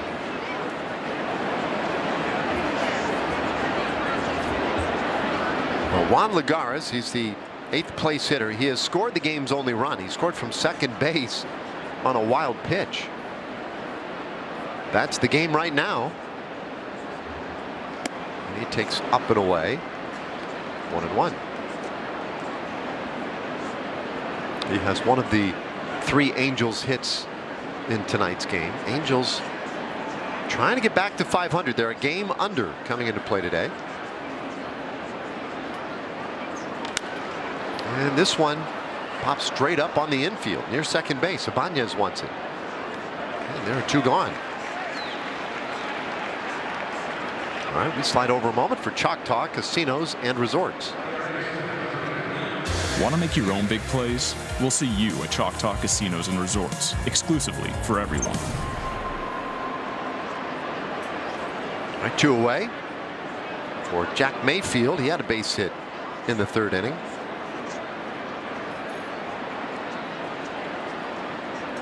Allard pitching well tonight. And the left-hander's offering. This one fouled away over to the right side. Kolby last year started the year in the bullpen, made his way to the rotation. This year started in the bullpen. This now his 12th start of the year after 10 appearances out of the pen. He's still just 23 years old. Rangers got him in that deal for Chris Martin, the Arlington native who was pitching well out of the Rangers bullpen in 2019 and then traded to Atlanta right before the trade deadline, and they got Allard back in return. That seems like a pretty good deal. This one in the air, deep out to left field, and that one is gone. Mayfield has homered again. His 6th home run of the year. 2nd in this series. And he's given the Angels a 2-0 lead.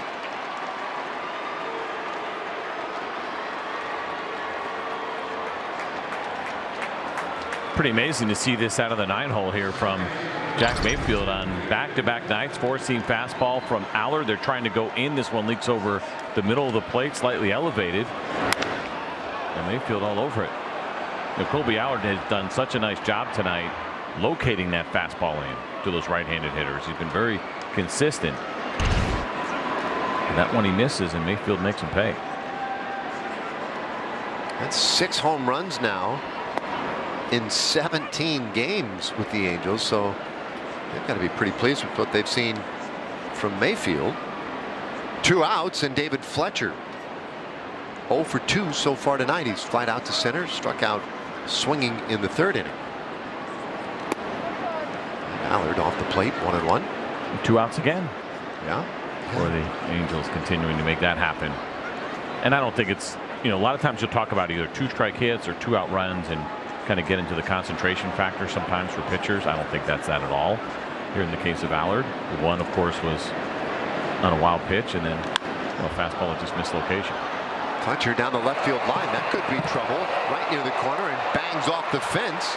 That'll be extra bases for Fletcher, who heads for 3rd, and the throw will be late.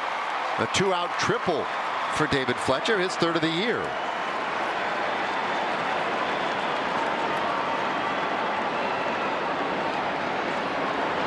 When you see this replay, this pitch looked like it was pretty far in off the plate to David Fletcher. Looks like the cutter, and it is. And look at him pull his hands in and get the barrel to it and keep it fair. It talked about how difficult that could be sometimes. And for David Fletcher, he just missed a home run by a couple of feet.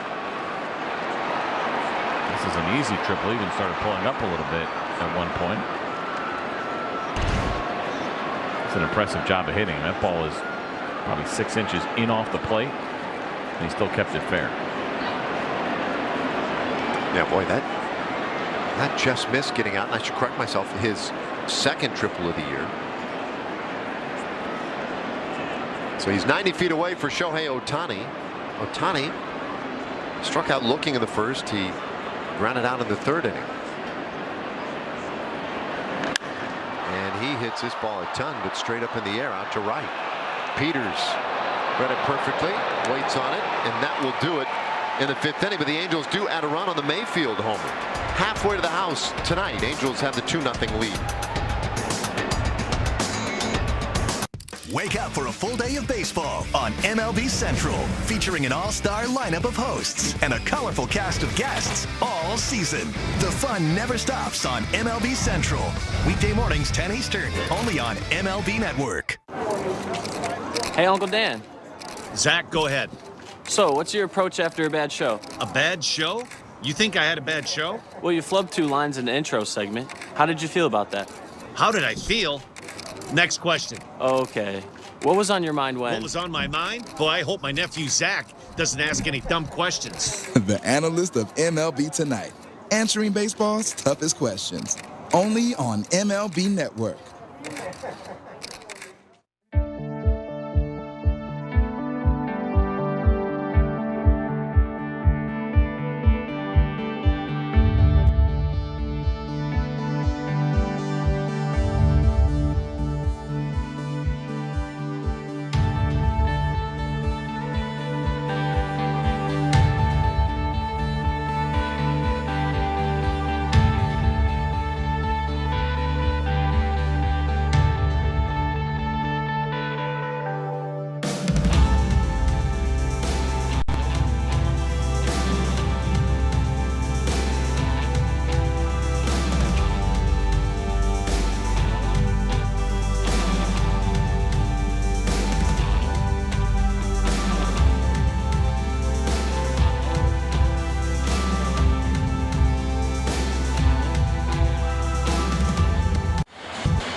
So we got the Angels leading the Rangers by a score of 2-0 here at Globe Life Field. You're watching Rangers baseball on Valley Sports Southwest. And for Shohei Ohtani, he does a lot of things well. We talk about those things. How about this, though? You know, the first batter of an inning is pretty important. And Shohei Ohtani has retired 17 consecutive leadoff hitters, including what we've seen so far tonight in this game. You want to try to get a rally going. It's pretty difficult to do if the first batter of every inning is not reaching base.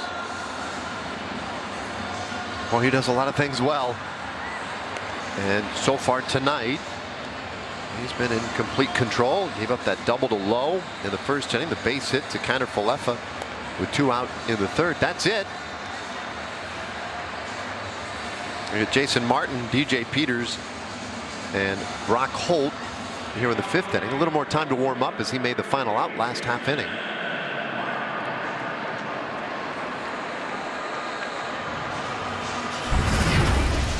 Well, on this day in Rangers history, we say, although really this is a major league highlight. Nolan Ryan and Robin Ventura. Ventura, he's made some bad decisions before, I suppose. That was definitely not among his best. Definitely not. And perhaps one of my favorite parts of that, not so much, I mean, the excitement of the instant regret that Robin Ventura had. But that was Nolan Ryan's last season in the big leagues. It was 1993. He was 46 years old when that took place. Jason Martin in the air center field. Back on it, Lagares, and he has room. Jason just missed. Deep fly ball out as the first out of the inning. Time for a Chevy game break. Let's check in with Rick Renner.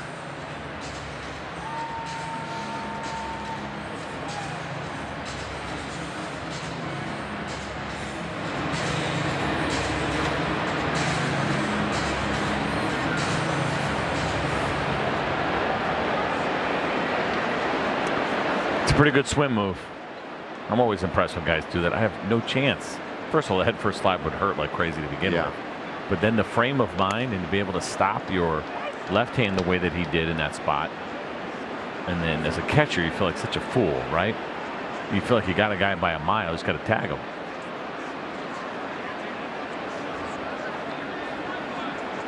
Pretty nifty. He's making some friends in a hurry in New York. As Peters fouls this one off. He's playing with some intensity, and he hit a big home run. And then, of course, I don't know if you saw in last night's ball game, a little bit of a scrap with Richard Blyer, left-handed reliever, with the Marlins. He seemed upset at him after he flew out and started barking at him. Yeah.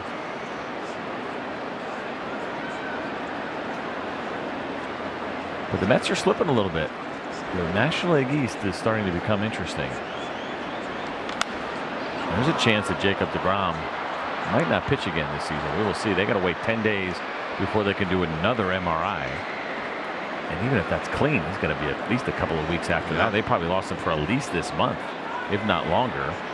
And the Mets lead right now is just 1.5 games over the Philadelphia Phillies, who did a pretty good job taking some Rangers to help them the rest of the way with Kyle Gibson and Ian Kennedy. Braves trying to get things going as well. That division's still pretty wide open, at least among those top 3 teams. Well, Braves, that was an aggressive trade deadline for them. They did a lot. As Peters strikes out, 2 away. They pretty much have an entire new outfield. You can't replace Ronald Acuna Jr., but they're going to try, as Shohei Ohtani was a pretty good slider. And that one sat in the middle. He was trying to go down and away, but the speed differential is what got Peters out front.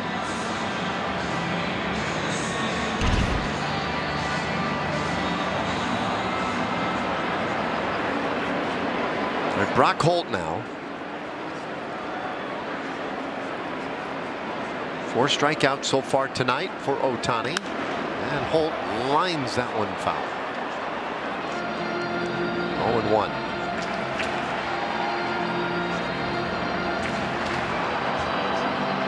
Rangers are going to need to get something going against Ohtani. The pitch count isn't even very threatening for him at this point. He's got a lot of room left, or it would appear.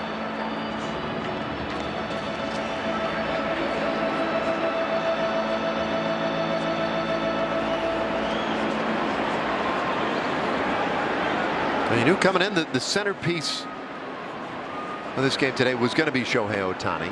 It's news anytime he takes the mound, as he sneaks that one in there, and the count 0-2. He was a superstar in Japan, making his debut as just an 18-year-old, and then doing things they'd never seen before. Threw a pitch 101 miles per hour, fastest pitch ever thrown by a Japanese pitcher. And he was wowing them with his ability to hit and pitch in very short order. When he became the first Japanese player to record 10 wins and hit at least 10 home runs in a single season. That was in 2014. He was still a teenager. 1-2 pitch. That's foul off. So they knew he was special early. And he continued to dazzle in his 5 years in Japan. It became a big story that he was willing or interested in playing stateside. And do you remember this part? I'd forgotten about this. The teams were making, presentations. Yeah, oh yeah. Slideshows, PowerPoint. Hey, he wasn't going to go see everybody. That's why they had to. Yeah. And here's why you're going to like it here. Here's why we're better. You got to put your best foot forward and then hope that you can get the interview. The Rangers were one of those teams. Yes, they were. And I thought there was a real chance that Shohei Ohtani could have ended up here, thinking about some of the history with guys like Yu Darvish and the connection, of course, to that same team. They both played on that same team back in Japan, but it wasn't meant to be. Darvish was his idol. He wore number 11 in Japan because Darvish wore number 11. 2-2. And you kind of undersold the 101, right? 101 miles an hour in Japan, it's a big deal, except on their radar gun, it's not 101. Now, what is it? 162 kilometers per hour. So you know how you were asking, we talked about, peeking at the scoreboard for pitchers. How many guys look back, and do they look back? Yeah. Try to be an American going over there and trying to do the conversion real quick. I'm 38. What does that mean? Sounds like a lot. Is that fast? Yeah. How fast did you throw over there? I thought I'd be closer to maybe 150-ish. Well, I think that's about 93, 94. Okay. It was more about 146 on average, from what I remember.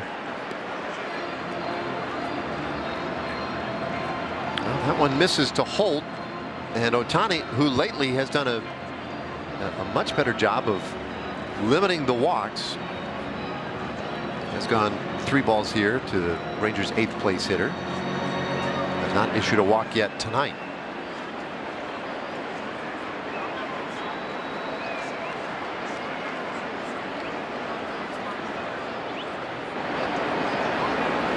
It's 3-2.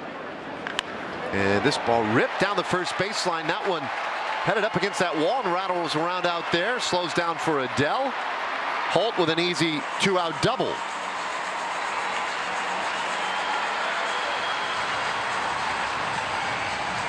Well, perhaps maybe now it's the Rangers' turn to have a little 2-out action here. Good job by Brock Holt. This breaking ball sits up, elevated, not where they wanted it. He barely keeps it fair when he hits it hard. And you mentioned it. You never know. It's always going to be kind of a surprise when a ball rolls into foul territory and what part of the wall it's going to hit, and then what's going to happen when it hits it. And that one just kind of deadened up against the wall. And that makes for an easy double for Brock Holt. And now the question becomes, will Curtis Terry get a fastball? He did not get a single fastball in his first at-bat. And just like you, I'm sure he's wondering, yeah, I've seen this guy hit 101. I better get ready for it. I haven't seen one yet.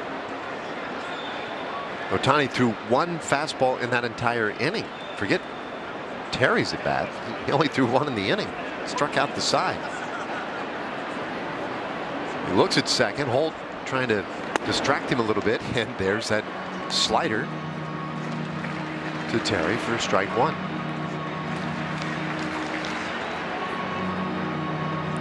Well, Curtis got his first big league hit a couple of days ago. Yesterday got his first big league RBI. He looks just so calm and cool up there. Outside, 1-1. He does, but at the same time, I wouldn't mind. Listen, we want to see him do well. He's not going to hit 1,000, but he'll also be a fun guy to watch break his bat over his knee.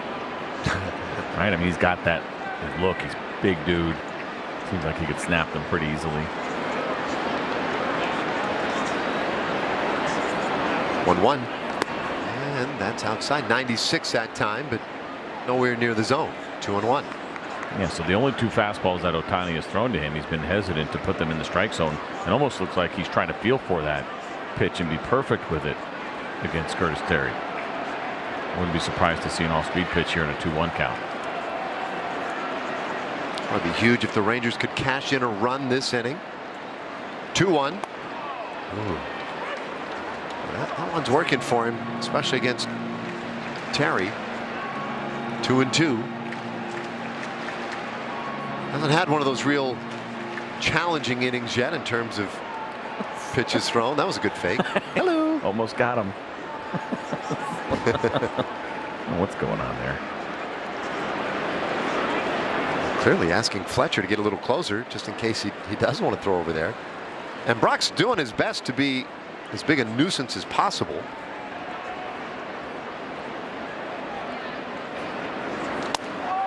Two, strike 3 called. Tough go for Curtis Terry. And Ohtani gets to another scoreless half inning. 5 innings in the books. Another legend respecting legend.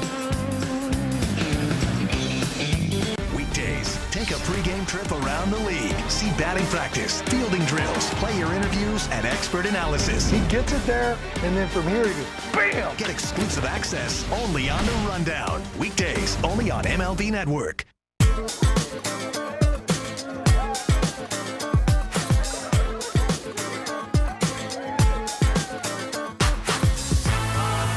Everywhere you go, everything you do, you can always take the game with you.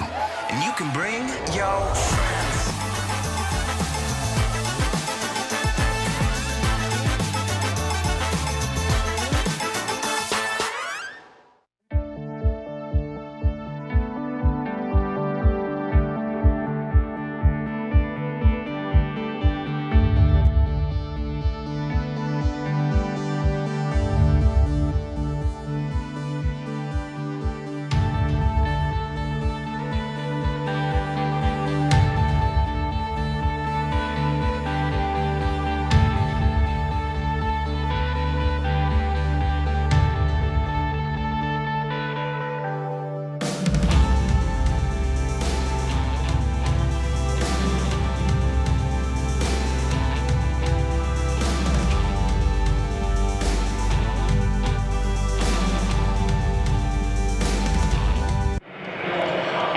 the Rangers 2-0 heading into the top of the 6th. And earlier this afternoon, we were made aware of some roster moves in what the Rangers hope will be a short stint on the 10-day IL for one of the guys in the starting rotation. Dane Dunning placed on the 10-day IL for an ankle impingement in his right ankle. And DeMarcus Evans recalled from AAA Round Rock. Now, manager Chris Woodward mentioned this is an issue for Dunning that had been bothering him for the last few starts, and it was affecting his pitching a little bit. And we did see him start on Monday, threw well despite dealing with that ankle injury. We also later found out, poor guy, he was actually a little bit under the weather as well. So true trooper, but hopefully his stint on the IL will be short. Yeah, and it makes it, I think, for an easy decision, considering the fact that the Rangers are trying to control his innings anyway. And so while it might not be a huge injury, why not go ahead and take advantage of it? What's going on? They're really expecting him only to miss one start, and when he comes off the IL to make his next one. A little ground ball down to third base, knocked down by Holt, but he couldn't get it cleanly, and so Gosselin has a leadoff single in the 6th inning. A good effort here from Brock Holt, but this is going to be a tough play. You're going to watch him go to his left. It's a great job just to be able to even get to that baseball. Couldn't quite come up with it. But I don't think it's too concerning about Dane Dunning. Certainly a non-arm injury is always a little bit encouraging, as we see Slim Jimmy Herget getting up in the Ranger bullpen.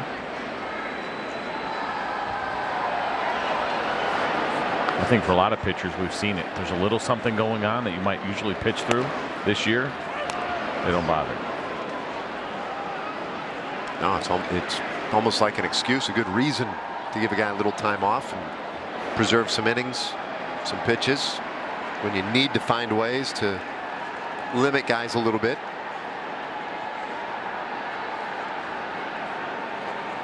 Gosselin at first. Upton swings and misses, and the count 0-2.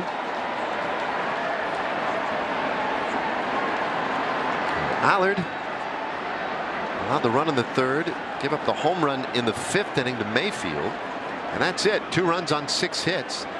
3 of the Halos' 6 hits tonight have come on the first pitch of an at-bat. That will not be the case here with Upton. Allard's 0-2. And that one flared out to right field. Peters coming on. He makes the catch. Nicely done as he goes into a little slide. Upton retired, 1 away. It's a really nice play. This is kind of an in-betweener for DJ Peters. I wasn't sure if he was going to lay out, slide, or let it bounce in front of him. You have to make this decision pretty quickly as this ball's coming down, and he decides to kind of, I guess we'll call it a catch and slide, or is that in between of whether he's going to slide or dive, but he gets it done either way.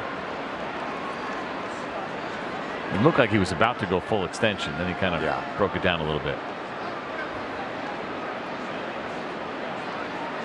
Thank you. Joe Adell now. Quick toss over there to first base. So Gosselin can run. When you look at sprint speed, he's got one of the highest sprint speeds on this Angels club. However, he doesn't have a stolen base this year. He's 0 for 1. Allard's done a good job. He's allowed just 4 stolen bases this season.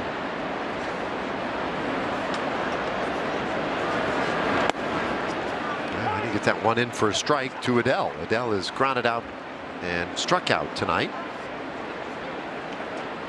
Moved up to the 5th spot in the order. And this is his 2nd game of the season.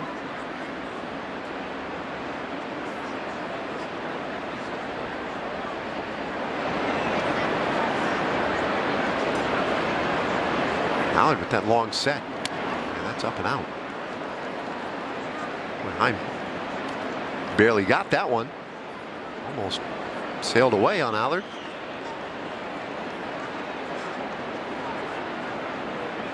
So the pitch count for Kolby at 83 at the moment. It's gotten close to 100 a couple of times. Again, bearing in mind just his 12th start of the year.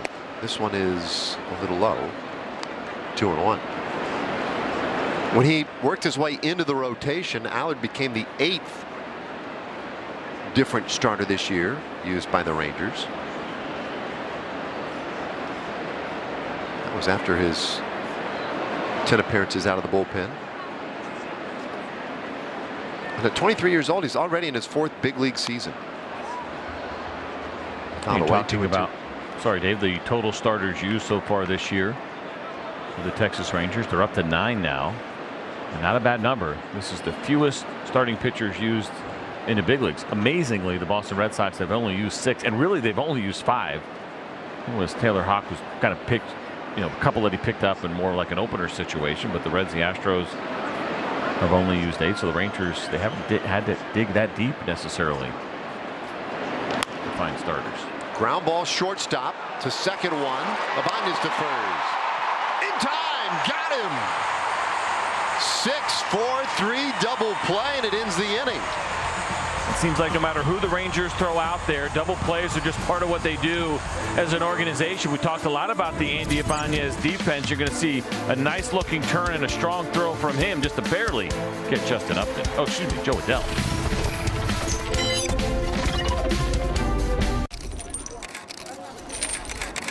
Cliff, how do you know how much bling to wear before each game? What bling you wear during the game is a very important decision. You want to wear enough so you look good, but not too much where it slows you down on the base paths. Some diamonds are always nice, but on a sunny day, the reflection can get in your eye and make you miss a play. Thanks, Cliff. Very informative. The analyst of MLB Tonight, answering baseball's toughest questions. Only on MLB Network.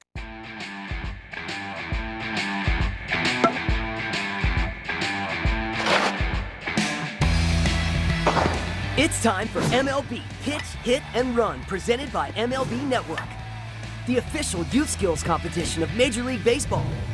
Sign up today for your chance to play your way to the 2021 Pitch, Hit, and Run National Finals. Sign up for free at pitchhitrun.com.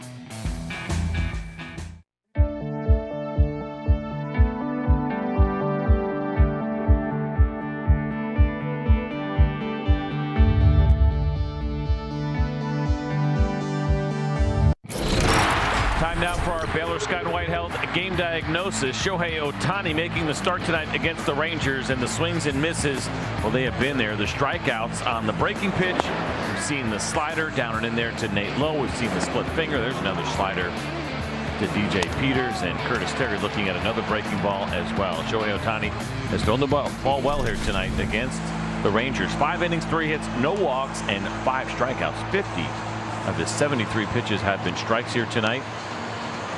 But the game is close. Rangers trail it just 2-0.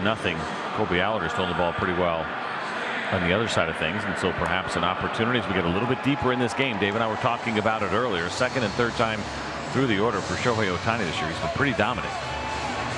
It's not going to be easy, but Isaiah Kiner-Falefa will try to kick things off. Third time through the order now for the Rangers.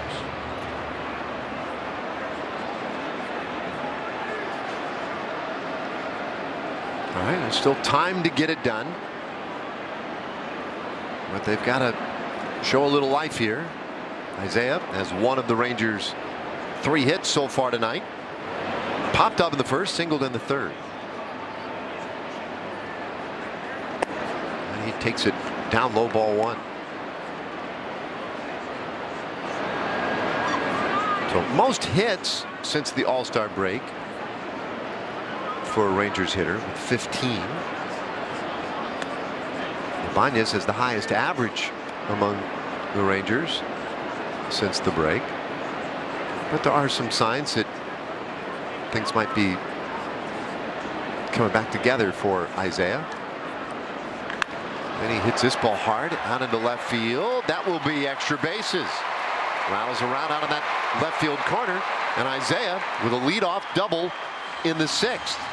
You just made the point last inning how the Rangers had trouble getting that lead man on. Well, not only is he on, he's in scoring position. Exactly what the Rangers needed right now to bring that tying run to the plate. This is a cutter from Shohei Ohtani, and even though Isaiah Kiner-Falefa is a little bit out front, he does a good job of keeping the hands back. That gives him a chance to drive this baseball down the left field line.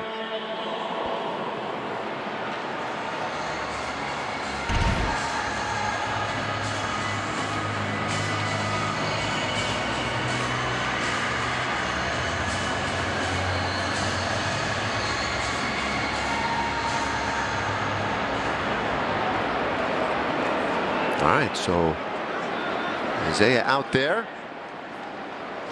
Nate Lowe already has a double tonight. And he does seem to be a guy, going back to the home run he hit against Ohtani.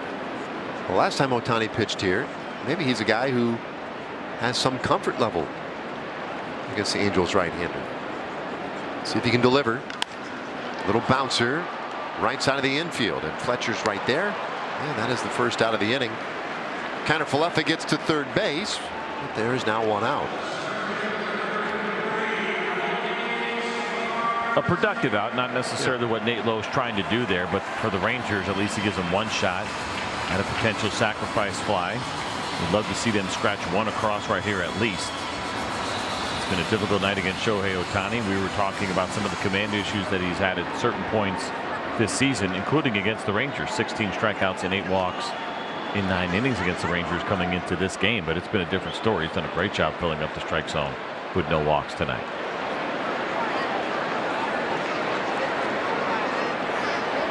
All right, Garcia 0 for 2. He takes a fastball there. It is 98 for strike one. And elevated probably intentionally. You should take a look at Adolis Garcia against fastballs this season. Down in the zone. This is the pitcher's view here. Well, that's where Garcia has done a lot of damage, and we've seen him down and away be able to hit balls out of the ballpark.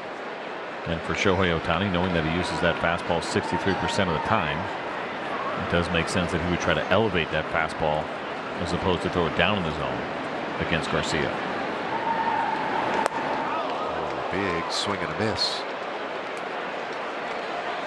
0-2 on Adolis. It's a big swing, and this is a pretty big mislocation. They were actually trying to go down and away with the cutter, and it misses well above the strike zone.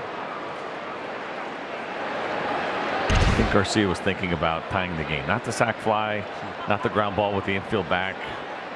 He wanted to crush that.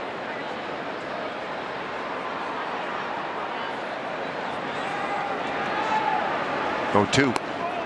That's outside 99. So here we go. Indeed, as the game has moved on, it seems like that velocity gets bigger and bigger for Ohtani.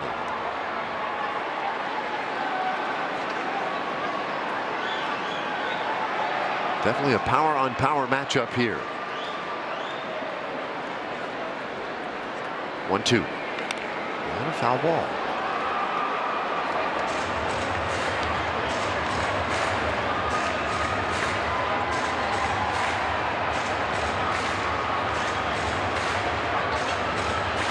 Well, 11 of the 23 home runs for Adolis this season with 2 strikes. Turns out that's third most in baseball this year. And he'll ask for time.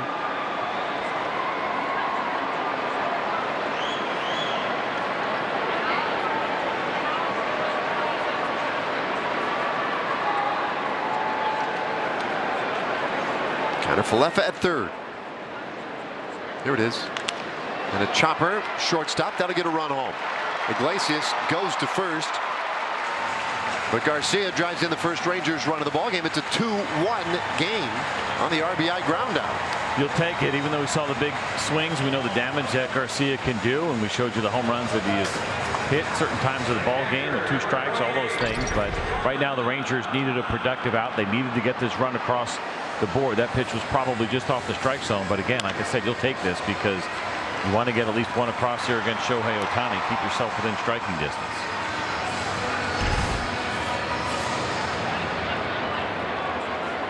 All right, Jonah Heim, the batter now. He just missed his last time up on a deep fly ball to center field. 0 for 2. Heim, though, with 4 homers on the homestand. And he fouls that one straight down. 99 again with the heater. Last of the 6th inning, Rangers are on the board thanks to that leadoff double by Kiner-Falefa, and then 2 productive groundouts.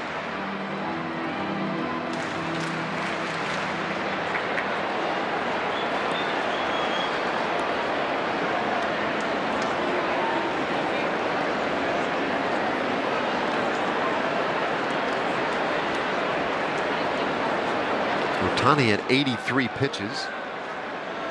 Might still be a little room left for some more work tonight from him. The 1-strike pitch. And that is strike 2.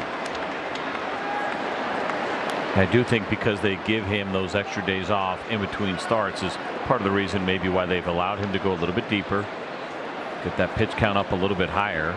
In his last 3 starts, it's been 89, 96, and 99 pitches. So if he is to retire Jonah Heim in short order, I think there's a decent chance we'd see him go back out.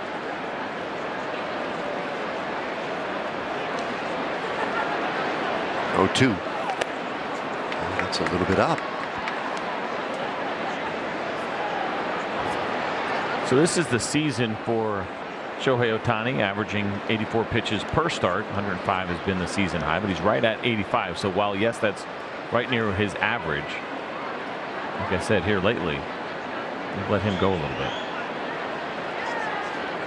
Well, pitching on extra rest. 1-2 pitch. And a swing and a miss. He strikes out Heim, and the inning is done. But the Rangers get that first run off him tonight. We'll go to the 7th inning in a 1-run game.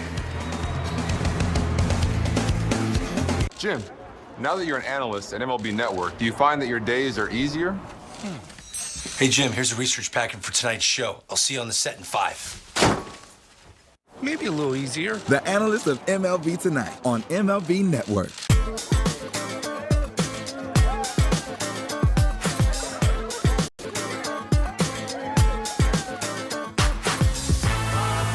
Everywhere you go, everything you do, you can always take the game with you. And you can bring your friends.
Rangers baseball on Bally Sports is brought to you by Frontier Fiber Optic Gig Service Internet. The fastest way to surf, shop, and game. Now some good defense again for the Rangers. DJ Peters getting involved today out in right field. And a low-scoring game, 2-1. Angels have the lead tonight as we go to the 7th inning. Both starters done a great job tonight, but it's onto the Rangers pen. Jimmy Herget has come on in the 7th. This will be his 2nd appearance for the Rangers this season. Back on Monday, just a couple of days ago. 2 really good innings for Jimmy. It took him just 18 pitches to throw those 2 innings, and he registered a couple of strikeouts. It's good to see him back, isn't that? You know, kind of was watching him in the minor leagues and felt like it was probably going to happen pretty soon. He thrown the ball well. The numbers were strong. And now another opportunity here for him with the Rangers in 2021. He sings that one right in there. No better way to describe how he throws that pitch. He is a slinger from the hip. Slim. Jimmy Stirrups. 0-2 on the way. And this one comes back to him. He let it go by. And Ibanez is there to take care of Iglesias. 1 away. You sure you let that go by? Well, that's true. It got by him. He may not have let it, but it got by him. So that's go get that first man of the inning. And now Kurt Suzuki.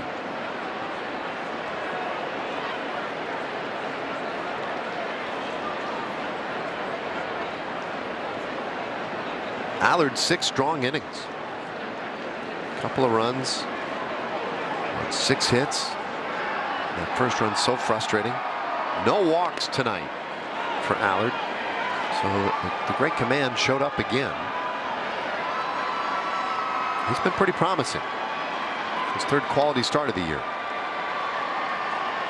Now we'll see if the Rangers can get him some runs, if the bullpen can help keep it a close game. 1 strike pitch, and there's a swing and a miss. Suzuki in a hole 0-2.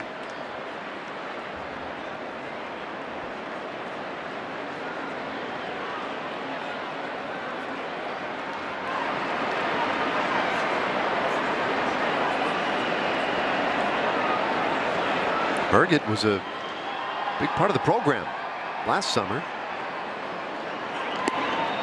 Runs that one off the plate. Saw a lot of Jimmy last summer, and one of the bright spots. Certainly had some pretty good stretches out of the Rangers pen. Appeared in 20 games at a 3.20 ERA.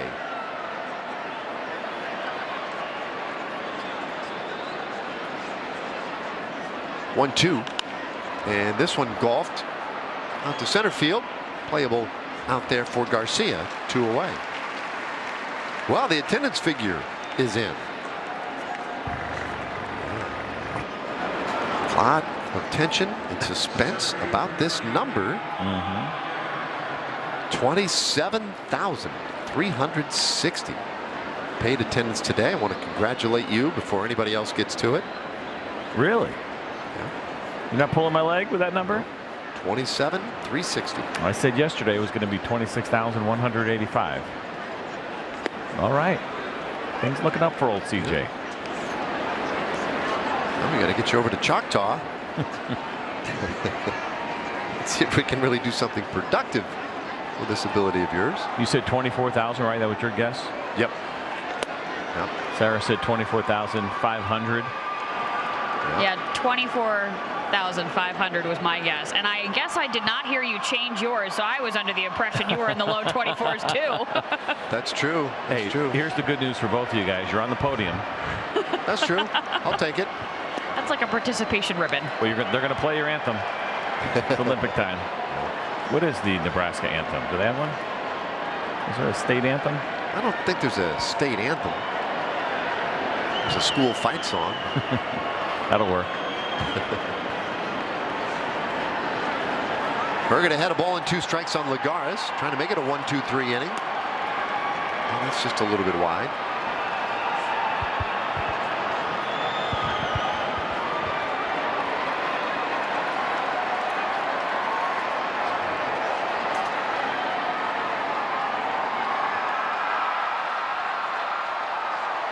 Steve Hunt, our statistician, getting perilously close to the sun with some of his written commentary in here. Yeah, he's from Oklahoma. I'm from Nebraska. Yep. And he's suggesting that perhaps the Nebraska anthem would be the theme to Hee Haw. Is Hee Haw on? 2 balls, 2 strikes on Lagares. I'll let it go, Steve.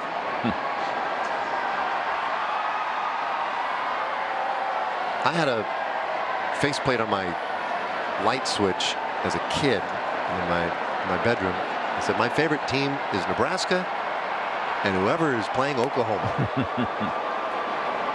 I don't see too many. You see faceplates still? Like fun ones like that in kids' rooms? Not too many. Yeah, I had a super. Yeah. Remember it clear as day. It's a big deal. It is a big deal. My kids, they don't even really decorate so much with the posters and stuff. Yeah. 3-2. This one bounced third base. Holt right there, and it is a 1-2-3 for Jimmy Herget. Stretch time, and it's still a 1-run game.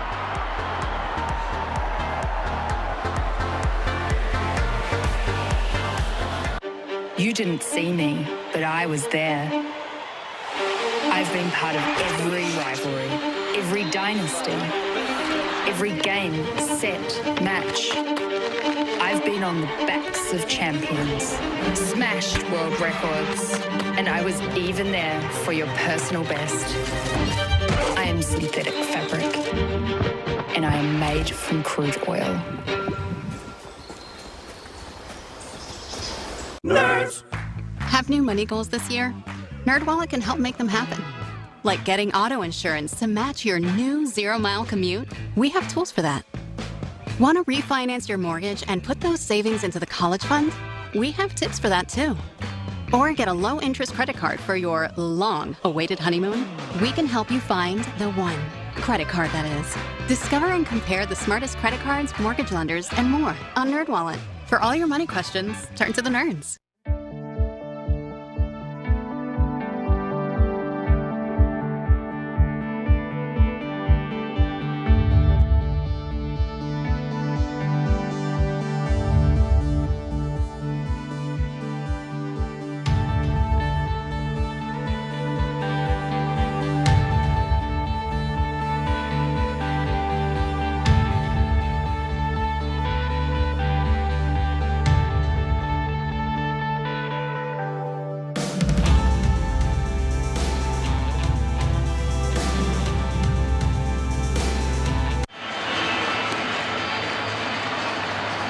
Well, still a one-run game. Angels on top for the moment. It's time now for the Home Depot getting more done. And so we're in the late innings. Rangers in the 7th inning or later with 49 home runs this year. Only the Dodgers have more late inning magic in their bats. So I don't know what it was. In fact, you remember at the beginning of the year, the Rangers, they just couldn't score in the first 3-4 innings of a game. Yeah. They would wait till the late innings to show up, but in some ways that works out in games like this. If they could come up with a big swing here late, that will go a long way toward well, maybe extra innings or a win. Well, you saw Marsh, who's taken over in center field for Lagares, and now Austin Warren comes in relief. This will be just his 3rd game of the season. 3 strikeouts and no walks so far for the right-hander Warren. He's coming 2 2/3 innings pitched. He has slider, 4-seam fastball, and 2-seamer.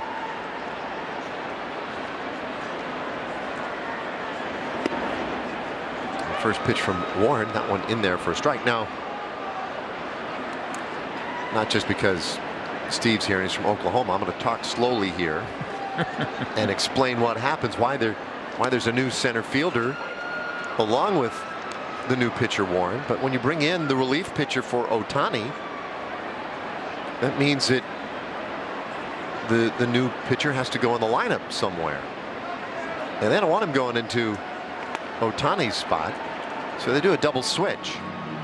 So with Warren checking in, you go to, well, who made the last out? The last out was made by Juan Lagares, the center fielder, so that's where you're going to put Warren so that he doesn't have to hit anytime soon.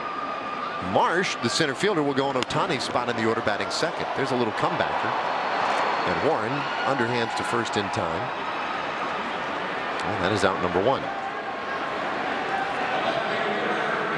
Time for a Chevy game break. Let's check in with Rick Renner.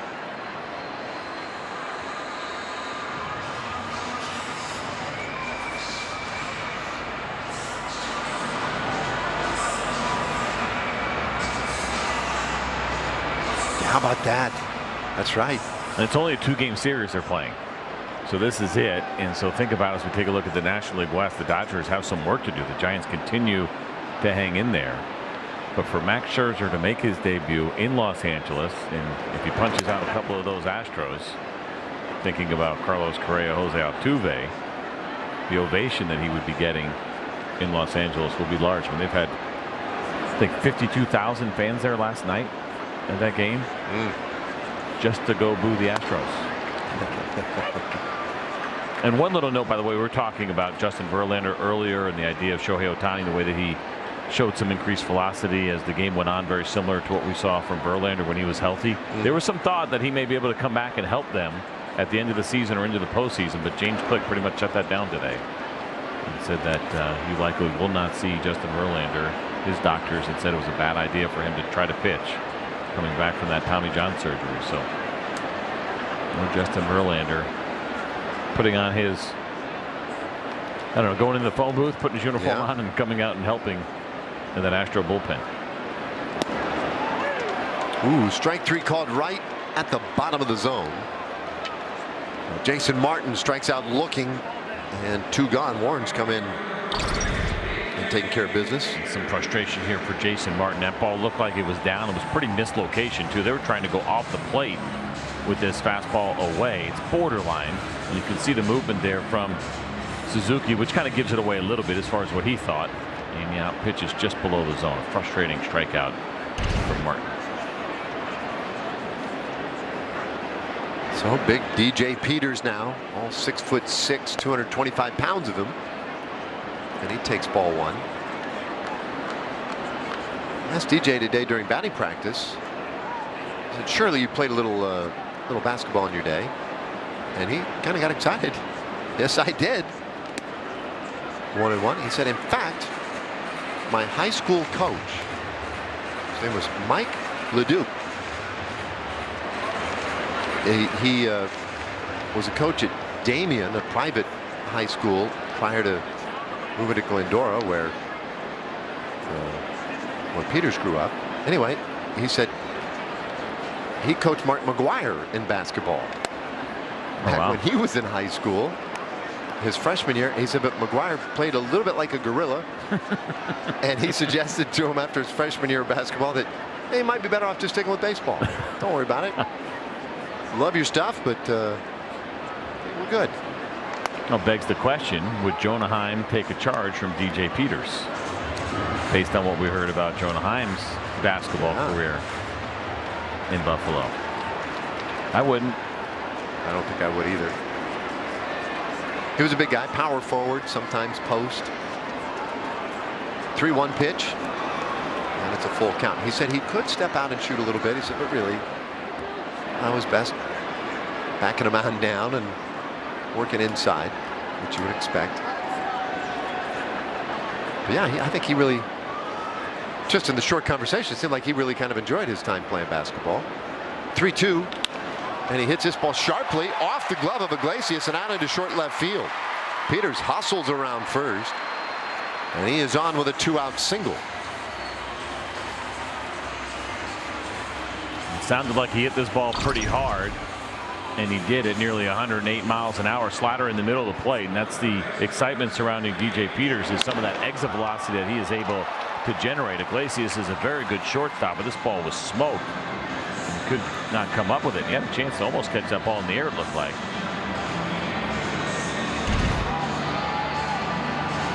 Well, that's a big hit. Tying run now on base.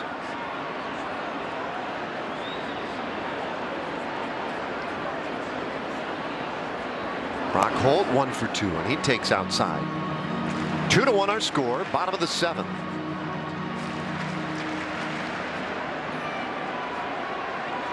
Holt, remember, had that double into the right field corner in the 5th inning. Gets a piece of that one, 1-1. Got a piece of the ball and a little bit of Suzuki.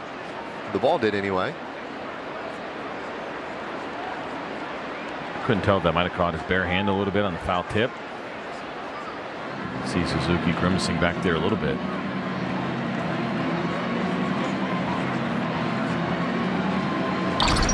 Let's see where it got him. Deucine fastball. See the bare hand hanging out. Oh no, it actually got him on the heel. Interesting that that one hurt as much as it did, because when he stood up it almost looked like he started shaking that bare hand, but it was actually the heel of the glove on his left hand. 1-1, and Holt just does get a piece of that one. All right, so time running short. The Rangers have had a little I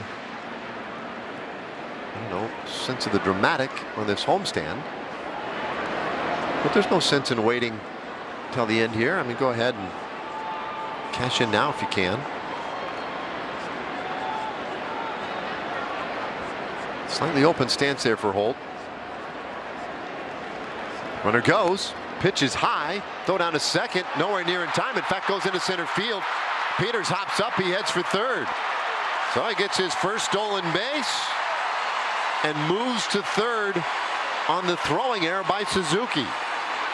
And now he's 90 feet away with a tying run in his back pocket. Impressive base running here early on from DJ Peters. Remember in last night's ball game, he scored from first base on a base hit, and he wasn't stealing. He's stealing here. Decent enough jump.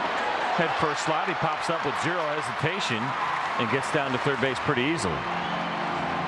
If this throw was on the money, they probably would have had him, but it wasn't a good throw.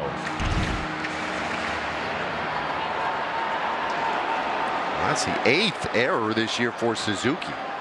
That's a troubling number. 2-2 pitch, and that's fouled away. Now, what he said with regard to DJ Peters, he knew him from their days in the Dodgers organization. Was excited when the Rangers were able to grab him off the waiver wire. And they say, "Oh, this is a guy who plays with his hair on fire out there." He is aggressive, energetic. That was a great example right there. He's got a nice lead down at third base. And the 2-2. That's fouled away. This is turning into a pretty good at-bat for Brock Holt. You'd love to see him somehow find a way to get a base hit and drive in Peters right now. I mentioned that last at-bat for him. Pretty good one. That double down the left field line. He's a pretty good contact hitter. He's getting played straight up right now, although there's some decent room on the left side off of the third base line.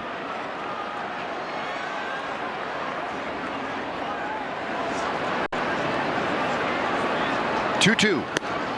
Oh man, strike three called. Holt just frozen by Warren, and the inning is done. Rangers leave a man at third. 8th inning coming up. It's still 2-1.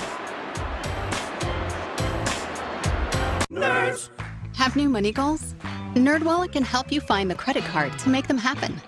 Want to earn enough points for a weekend of fancy camping? We have options for that. Maybe have a better credit card than your older sister. We have comparison tools for that. Or find a card that lets you donate your cash back to food banks. We have tips for that too. From low rates to the best rewards, easily discover and compare the smartest credit cards. For all your money questions, turn to the nerds. A lot can happen with a simple tell your story. Get people excited. To get connected, to share, and sell anywhere, and start making a different future. Start different at GoDaddy.com.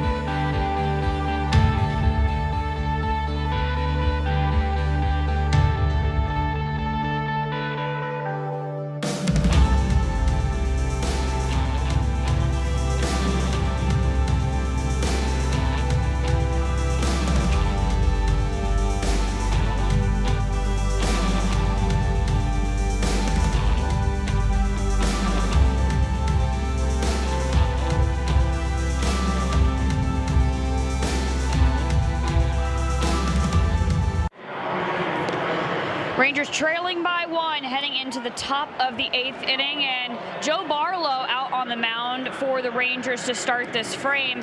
We got a chance to talk to him a little bit today, get to know him a little bit better, but he came up to the big club on June 24th, and he's done some really good things. Manager Chris Woodward is really pleased with his abilities to execute, and it's been remarkable. Adding his cutter slider has been a really good command this season and really helped put his mind at ease.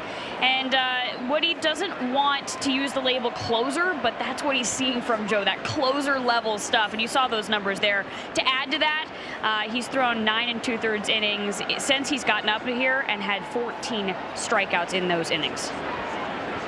He's throwing the ball really well, and he is starting to look like a guy that could emerge into that closer's role. Now, obviously, here he's pitching in the 8th inning down 1, but still a pretty big spot.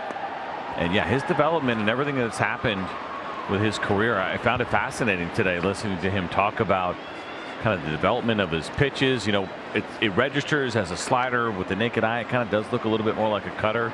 He just threw one right there. It's not a big breaker necessarily, but it's tight and it's late.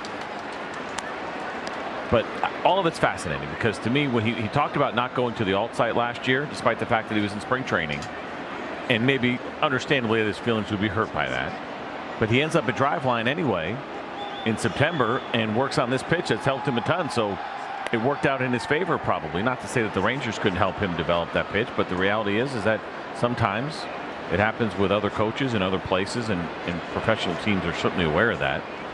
So that probably was a blessing in disguise for him, the work that he was able to do last year when there was no minor league season and he wasn't at the alt site. He came up with another pitch that's helped him a pretty good amount. Mayfield shoots this one out into the right field corner. That drops in for a base hit. And he's going for two. He's in there. Mayfield with a leadoff double. Well, he's been an impressive hitter in this series. 3 for 3 tonight. Now a triple short of the cycle. Four-seam fastball away, elevated. Not a bad pitch at all. It's a good strikeout pitch to try to finish a hitter off. But Mayfield, watch how short he's going to be to the baseball and just keeping that head down, trying to drive it the other way or wherever the ball is pitched. It's an impressive job of hitting.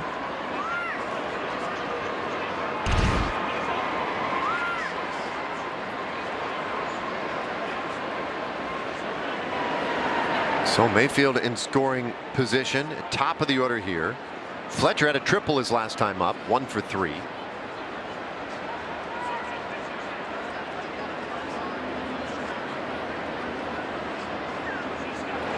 Barlow, a look at second, delivers, and that's fouled away. So prior to last season, before he had this slider that he developed, he was fastball curveball. And this slider has gotten so good that his curveball is really kind of on the back shelf. He has it there. He'll throw it once in a while. You'll see it in the upper 70s. But he had said the reason he had to come up with a third pitch is there were days in the previous minor league season where the curveball wasn't there. And when it wasn't there, he was throwing all fastballs, and that just wasn't going to fly. He was having a difficult time. He needed something else. He's found something else, and it's really been quite a remarkable story. Well, chopper over the mound. Barlow's there, slings it over to first in time, and he gets Fletcher. Not an easy play. Mayfield, though, does advance to third base. 1 out in the inning. Got to tell you, when this ball was hit, I thought it was going to be a base hit because it could have been a really tricky play between your second baseman coming in and your pitcher. And a lot of times you'd rather have your middle infielder take this ball, but Andy Ibanez was a little bit deep. Very nice job here by Joe Barlow, and a good exchange and a good throw. Not an easy play at all.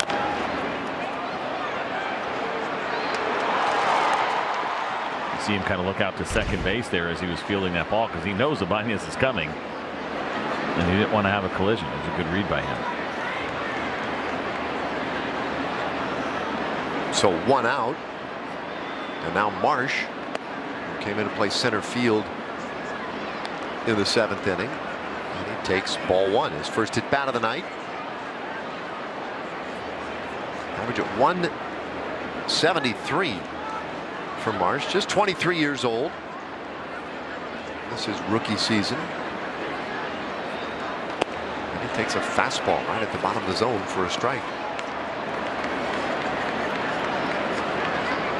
2-1 Angels. Very important runner at third base at the moment, and the infield is pulled in behind Joe Barlow. Strikeout Joe. Rick Renner started calling him that.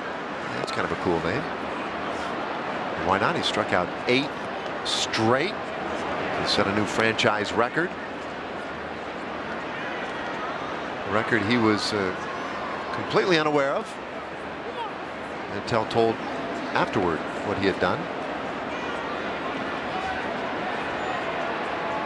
Well, this would be a great time for Strikeout Joe to show up. The runner at third base, the infield in, trying to keep this game 2-1. They do the thing to do. 2-1 pitch. That ball hit down the right field line foul. That's just a long strike. So that's a good example of what we were talking about earlier with Kolby Allard. Good job, Mom. The idea of having the cutter, and when you throw it inside to an opposite-handed hitter, if you locate it, where can they really hit it hard? And even though that ball was hit hard, that's probably the only place that Marsh can hit that baseball the way that he did. tries to hit that fair, and he's probably breaking his bat and hitting a little dribbler to the right side of the infield. 2-2. And a swing and a miss. 96 from Barlow. And it gets Marsh for a very important second out. It's a really good combination after speeding up the bat a little bit with the breaking ball that was in. Go back to a fastball away and elevated at 96, and some good carry on that heater as well. Look how much Marsh swung underneath that baseball. There's a lot of space between his barrel and the ball.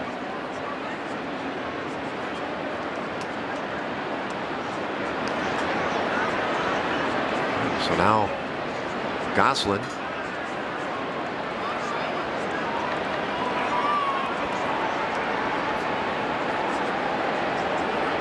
Right-handed hitter. He had an infield hit his last time up, and he takes strike one.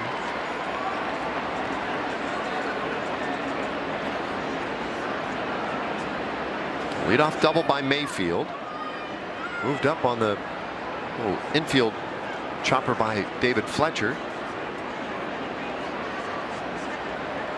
Barlow trying to get out of it, no harm done. This one low.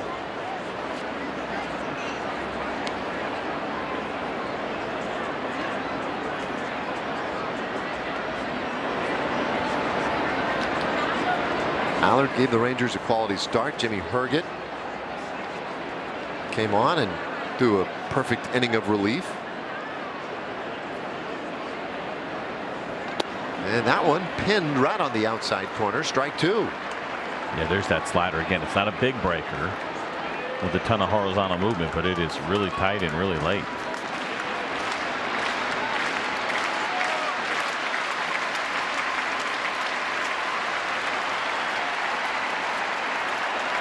Fueled by hot dogs, he's 27,000. Trying to help strike out Joe to the finish line in the eighth. 1-2. And that's lifted out into right field. Peters is there. And the inning is done. Bottom of the eighth inning coming up. The Rangers trail by a run. A lot can happen with a simple tell your story. Get people excited.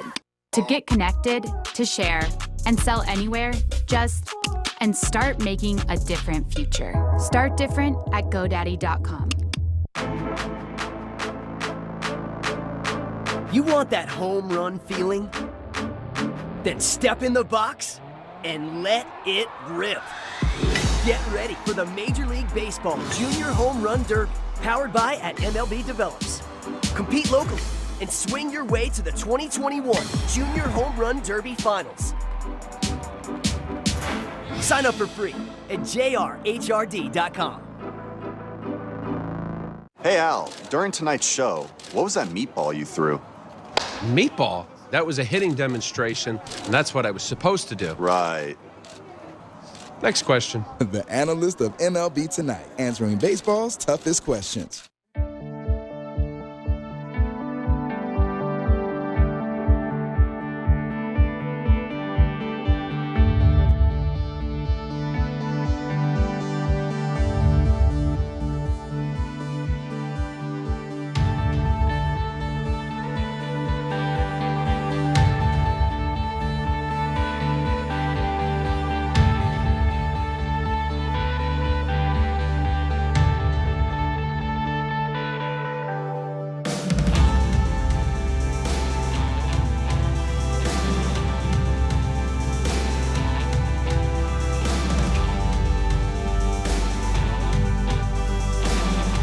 Rangers baseball on Bally Sports is brought to you by Baylor Scott & White Health, changing healthcare for the better.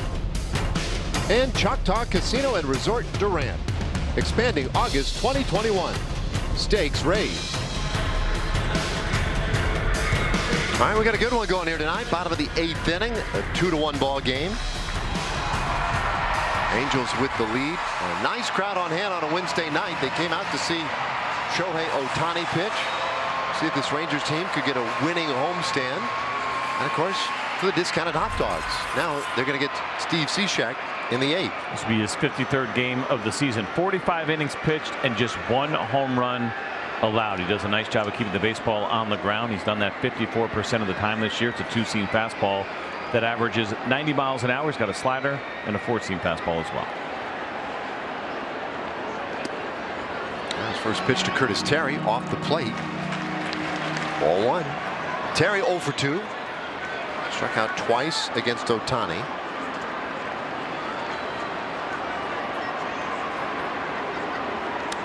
And that one fouled away, 1-1. Curtis Terry probably just happy to get a fastball near the strike zone. That's the first one he has seen here tonight in his third plate appearance. Shohei Ohtani threw him a couple of fastballs, but they were outside. He got a steady diet of sliders and curveballs from Ohtani. Well, this one in the air, short center field. Not even center field, pardon me. Will pop up behind second for Fletcher. And that is out number 1. So top of the order now. Kiner Falefa has been on a couple of times tonight. He scored the Rangers' only run. That was in the 6th.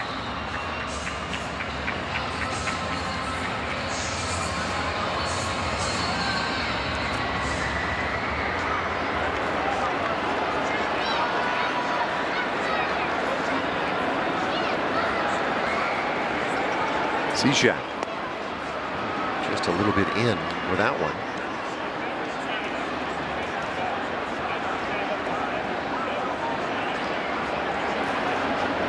Waste little time between pitches, and that one hits the top of the zone. Cishek was with the Houston Astros in the spring, signed with the Angels at the end of March. And they use him a lot inside 2-1. Originally, though, a 5th-round pick by the Marlins back in 2007.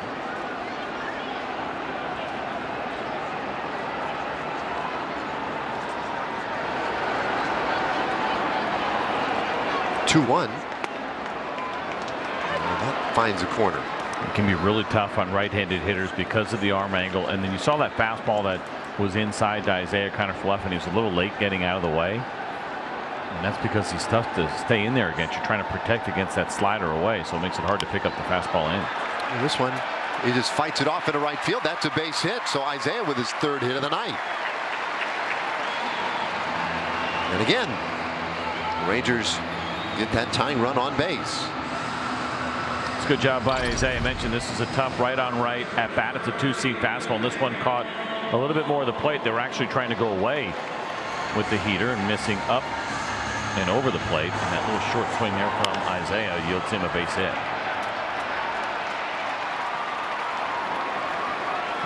That 2-strike approach is definitely not dead. Thinking about the 2 leadoff hitters here tonight and how they look at things, David Fletcher and Isaiah Kiner Falefa.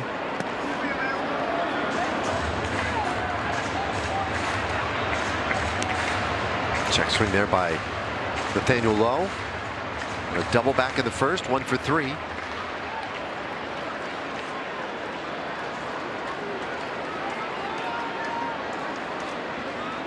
For IKF, it's another 3-hit game for him, his 10th this year.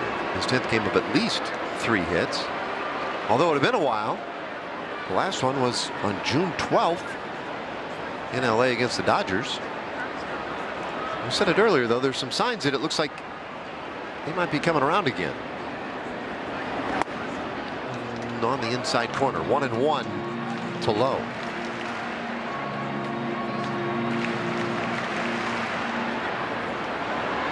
Now, the other day, Nathaniel borrowed a bat from Adolis Garcia, and he broke it in the final at bat of the game. He swings through this one, 1-2. And it's one of those conversations the other day. I felt bad having asked the question. Once I left, I thought, well, that was dumb. Because I asked him, like, well, don't break it, because Adolis, he'll be, you don't want to mess with him. Oh, I won't break it. And he said the second he put that one in play, he's like, I knew it. But he said this bat tonight's a winner. He feels like he's got something with this one. It's one of his regulars, back to his old bat. But he assured me this is a good bat. Now, base hit here, or an extra base hit. Let's face it, if he can find an alley somewhere, might be able to get Kiner Falefa home. Isaiah does have very good speed.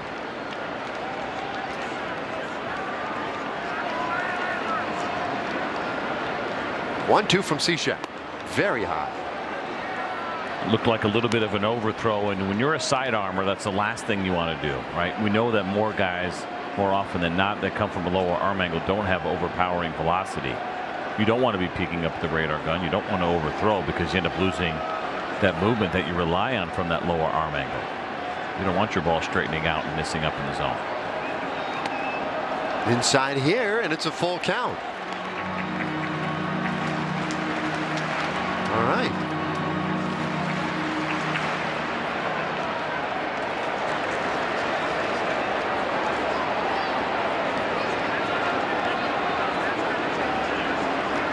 Well, there's a tying run. 3-2 pitch. Kind of Falefa running. A swing and a miss. A throw down to second, and they got him. A strike him out, throw him out, double play, and that ends the threat in the 8th for the Rangers. And so the 9th inning is upon us. It's still 2-1. Where there's baseball, one pitch away from baseball history, there's drama. He has thrown a no-hitter. Where there's baseball, Near the wall, there's action. he made a phenomenal catch. And where there's baseball, Let's go live inside the park. there's MLB Tonight. On MLB Network. Where there's baseball, all the time. Unbelievable. We've seen it time and time again.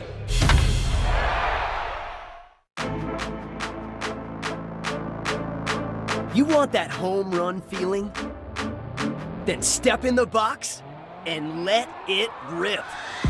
Get ready for the Major League Baseball Junior Home Run Derby, powered by MLB Develops. Compete locally and swing your way to the 2021 Junior Home Run Derby Finals.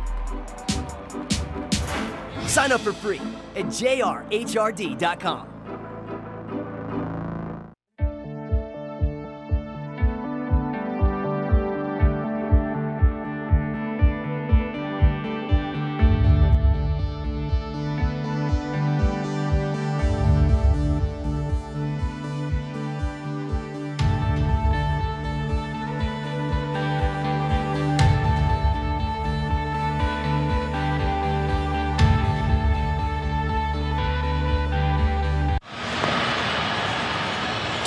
Angels lead heading into the top of the 9th, and football season is almost upon us. With that, Valley Sports brings you the 5th annual Texas Football Days, presented by Jack in the Box, to kick off the season. And some important dates to note: August 22nd, you can watch classic games on Valley Sports. Then August 23rd at 5 p.m., we preview the season with our season preview show. All leading up to the big night, Friday, August 27th, to watch exclusive coverage of Colleyville Heritage versus Grapevine in the Red Rail rivalry, as well as look-in games from across the state. You don't want to miss it. Check out valleysports.com for more details.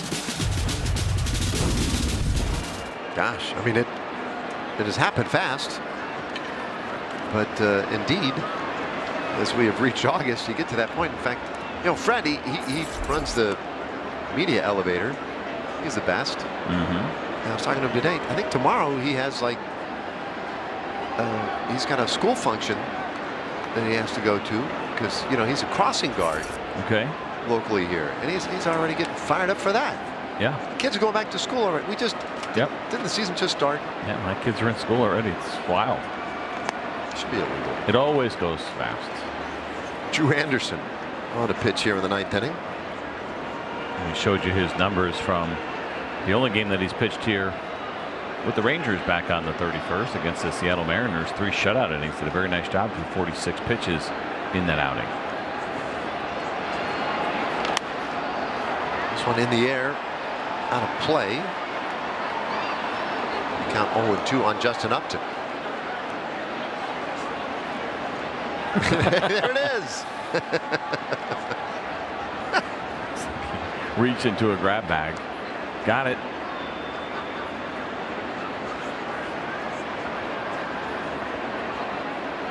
Anderson's 0-2.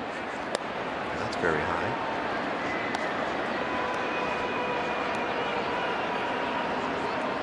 Well, Upton today 1 for 3.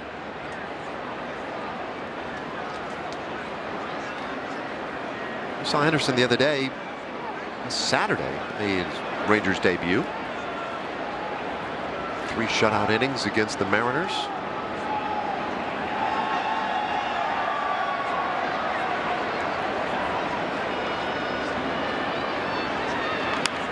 This one on the ground up the middle. Ibanez to a slide. Hops up the throw. This one just does get past low and into the camera well. So Upton probably should get a hit for that, and then the error moves him to second.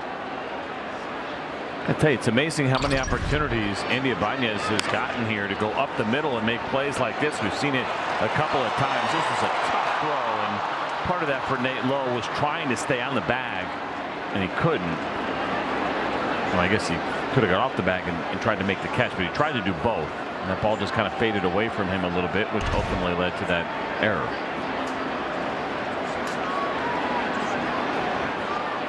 So Upton out there at second base for Joe Adell. Adell 0 for 3 tonight.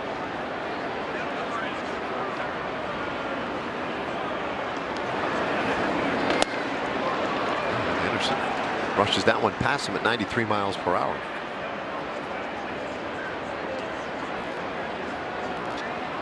Well, it's a one-run game, and Los Angeles this year 18-8 in one-run games. They've been very good in these.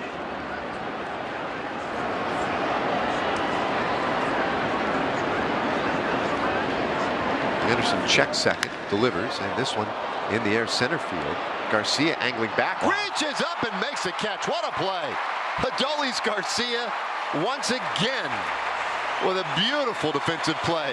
Upton even enjoying that one. Yeah, and unfortunately a little bit too much for him, because that turns into a bad look for Justin Upton and some bad base running. He was convinced that Adolis Garcia was not going to catch this ball, and you're going to see this lunge. And Dan, I'll be honest with you, I didn't think he was going to catch the ball, and we got a pretty good view from up here. It's a great play from Adolis Garcia, and for Justin Upton, watch him here. He's going to go back to tag, and then he's thinking, nope, I'm not going to have to tag, and that's a bad read by him. And he's got to go back to second base because of it. Super happy with that play that Garcia made. Now Iglesias, and he takes strike one. Not real sure what he was backing away from there. He wanted time, but he didn't get it. But how about Adolis Garcia and the Texas Rangers this year? The defense, the defensive run saved, they're third best in baseball. And it doesn't work this way, but he saved a run there. He sure did. So that should be one. Wow, that's impressive. He did that the other day in right field. Very similar type play. Very few are getting that ball, the one strike pitch. And this one out to center field. A little more routine. Garcia underneath it, and that's out number 2.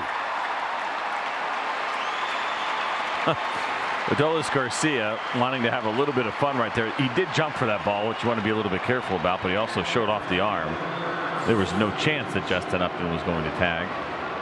But he's probably feeling a little frisky after that really nice play, which makes for some potentially really good news, because he is leading off next inning. So he's feeling it right now. And hopefully he feels it when he steps in the batter's box, and that this is still a 2-1 game. So Upton made a better read on the first one. He scores on that last fly ball.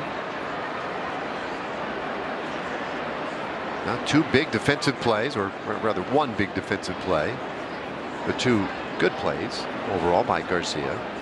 Kurt Suzuki now, and he takes a fastball for a strike. Well, the pitching has given the Rangers a chance tonight. Kolby Allard 6 strong, 2 runs on 6 hits. Jimmy Herget, strikeout Joe, and now Drew Anderson have not issued a walk in the ball game tonight. And now time called.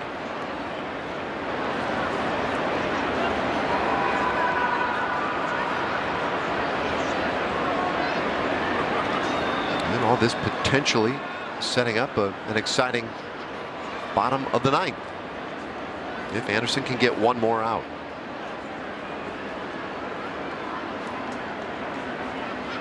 In the dirt, 1-1.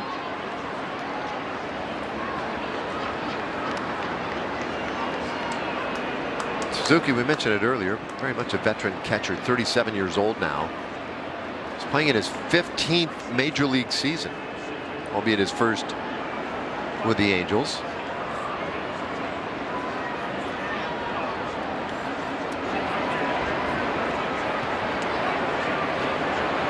One.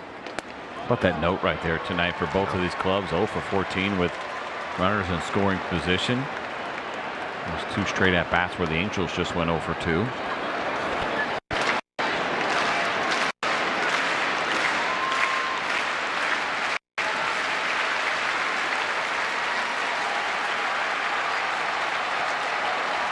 Ball and 2 strikes. And here it comes. And that one lined out to left field. Martin ranging over, makes the play, and the inning is done. More good defense in the inning. The big play, though, by Adolis Garcia. And now, as we go to the bottom of the 9th inning, he's got a chance to tie it. He'll lead it off when we come back.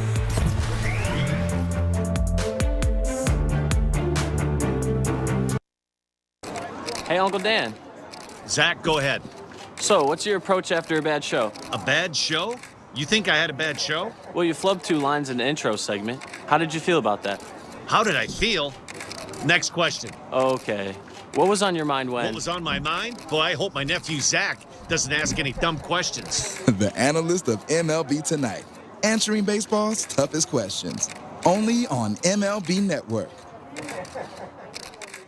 Weekdays, take a pregame trip around the league. See batting practice, fielding drills, player interviews, and expert analysis. He gets it there, and then from here he goes, BAM! Get exclusive access only on The Rundown. Weekdays, only on MLB Network.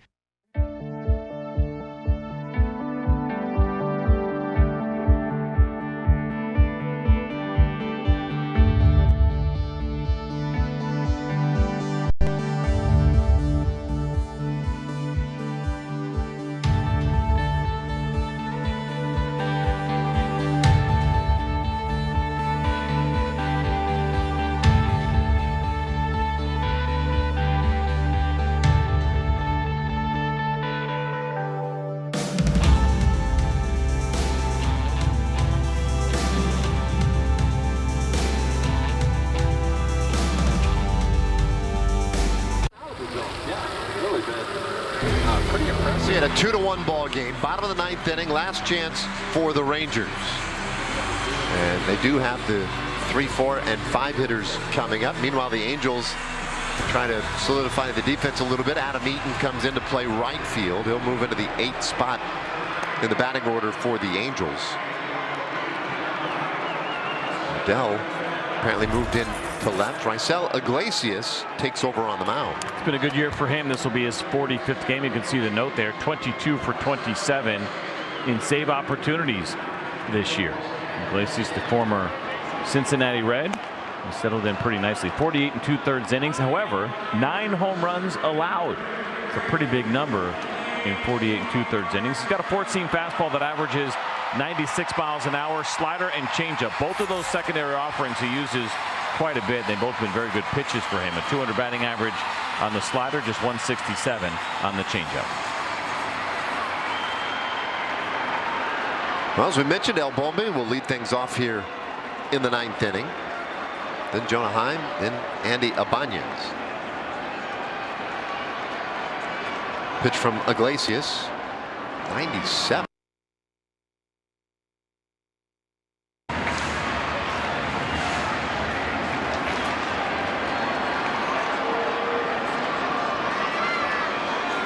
Play Garcia straight away on the infield and in the outfield.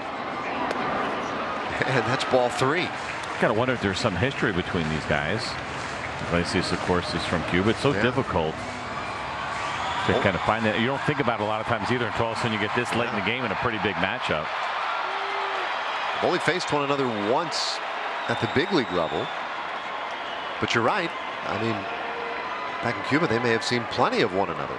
It's a little bit older at 31 years old. Played in Cuba from 2010 to 2013. Full count now on Adolis.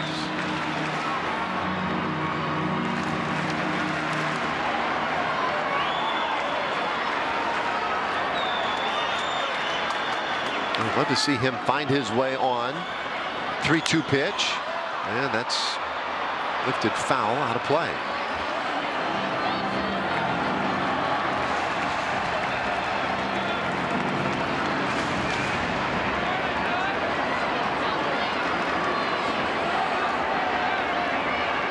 Iglesias again quickly to the plate. Inside, ball 4. So Garcia is on in the 9th.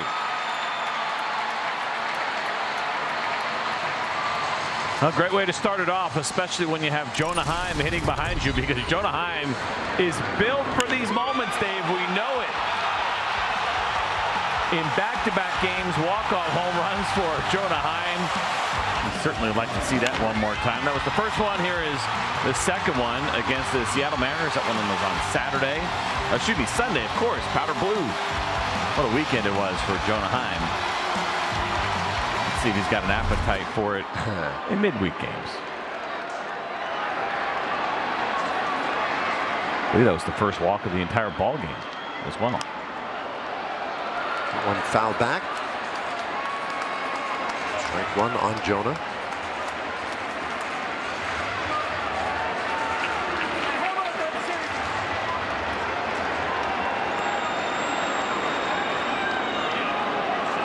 It's probably not what you would see in this situation, but there is a pretty decent shift right now against Jonah Heim. And he does represent the winning run, but there's an opportunity for a bunt for sure.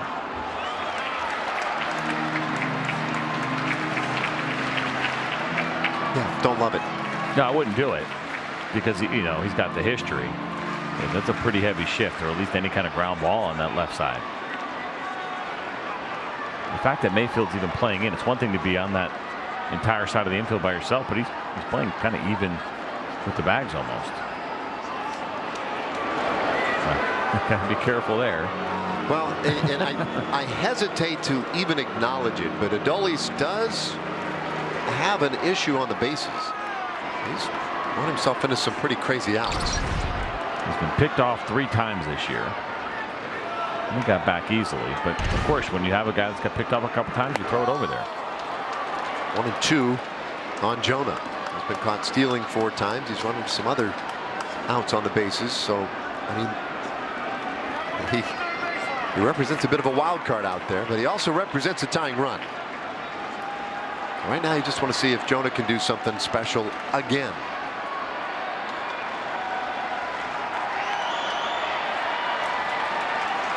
Heim with 8 home runs, 21 RBIs this year. And he strikes out this time, and that's the first out of the 9th. There's that good changeup I was talking about, and we saw good fastball velocity, top of the zone, around 96 miles an hour, and then you come back with this really good changeup at 89, but just perfectly located.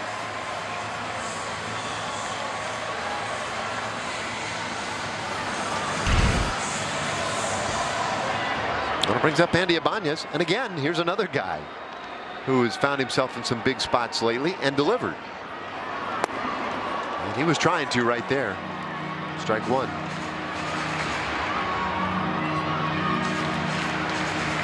Today 0 for 3, couple of home runs the last 3 games. He homered right in front of Heim on Sunday to set up the game winner. This one in the air over to the right side and twisting away toward the seats. Bluff over at first base, 2 on the play by Adolis. Looks like he's trying to create some energy over there.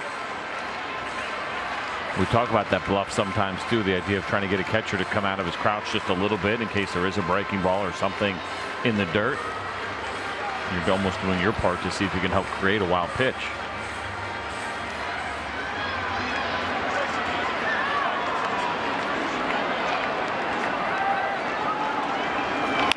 This one on the ground, third base. They'll go to second, 1 on to first, double play. And that ends it. Angels go around the horn. And the Rangers fall short tonight. What a ball game. 2-1 the final score. A lot of good pitching tonight. And the Angels take a 2-1 lead in the series. For CJ Nitkowski and Sarah Merrifield, I'm Dave Ramey. Thanks for hanging with us tonight. Stay tuned. Plenty of coverage coming up right after this.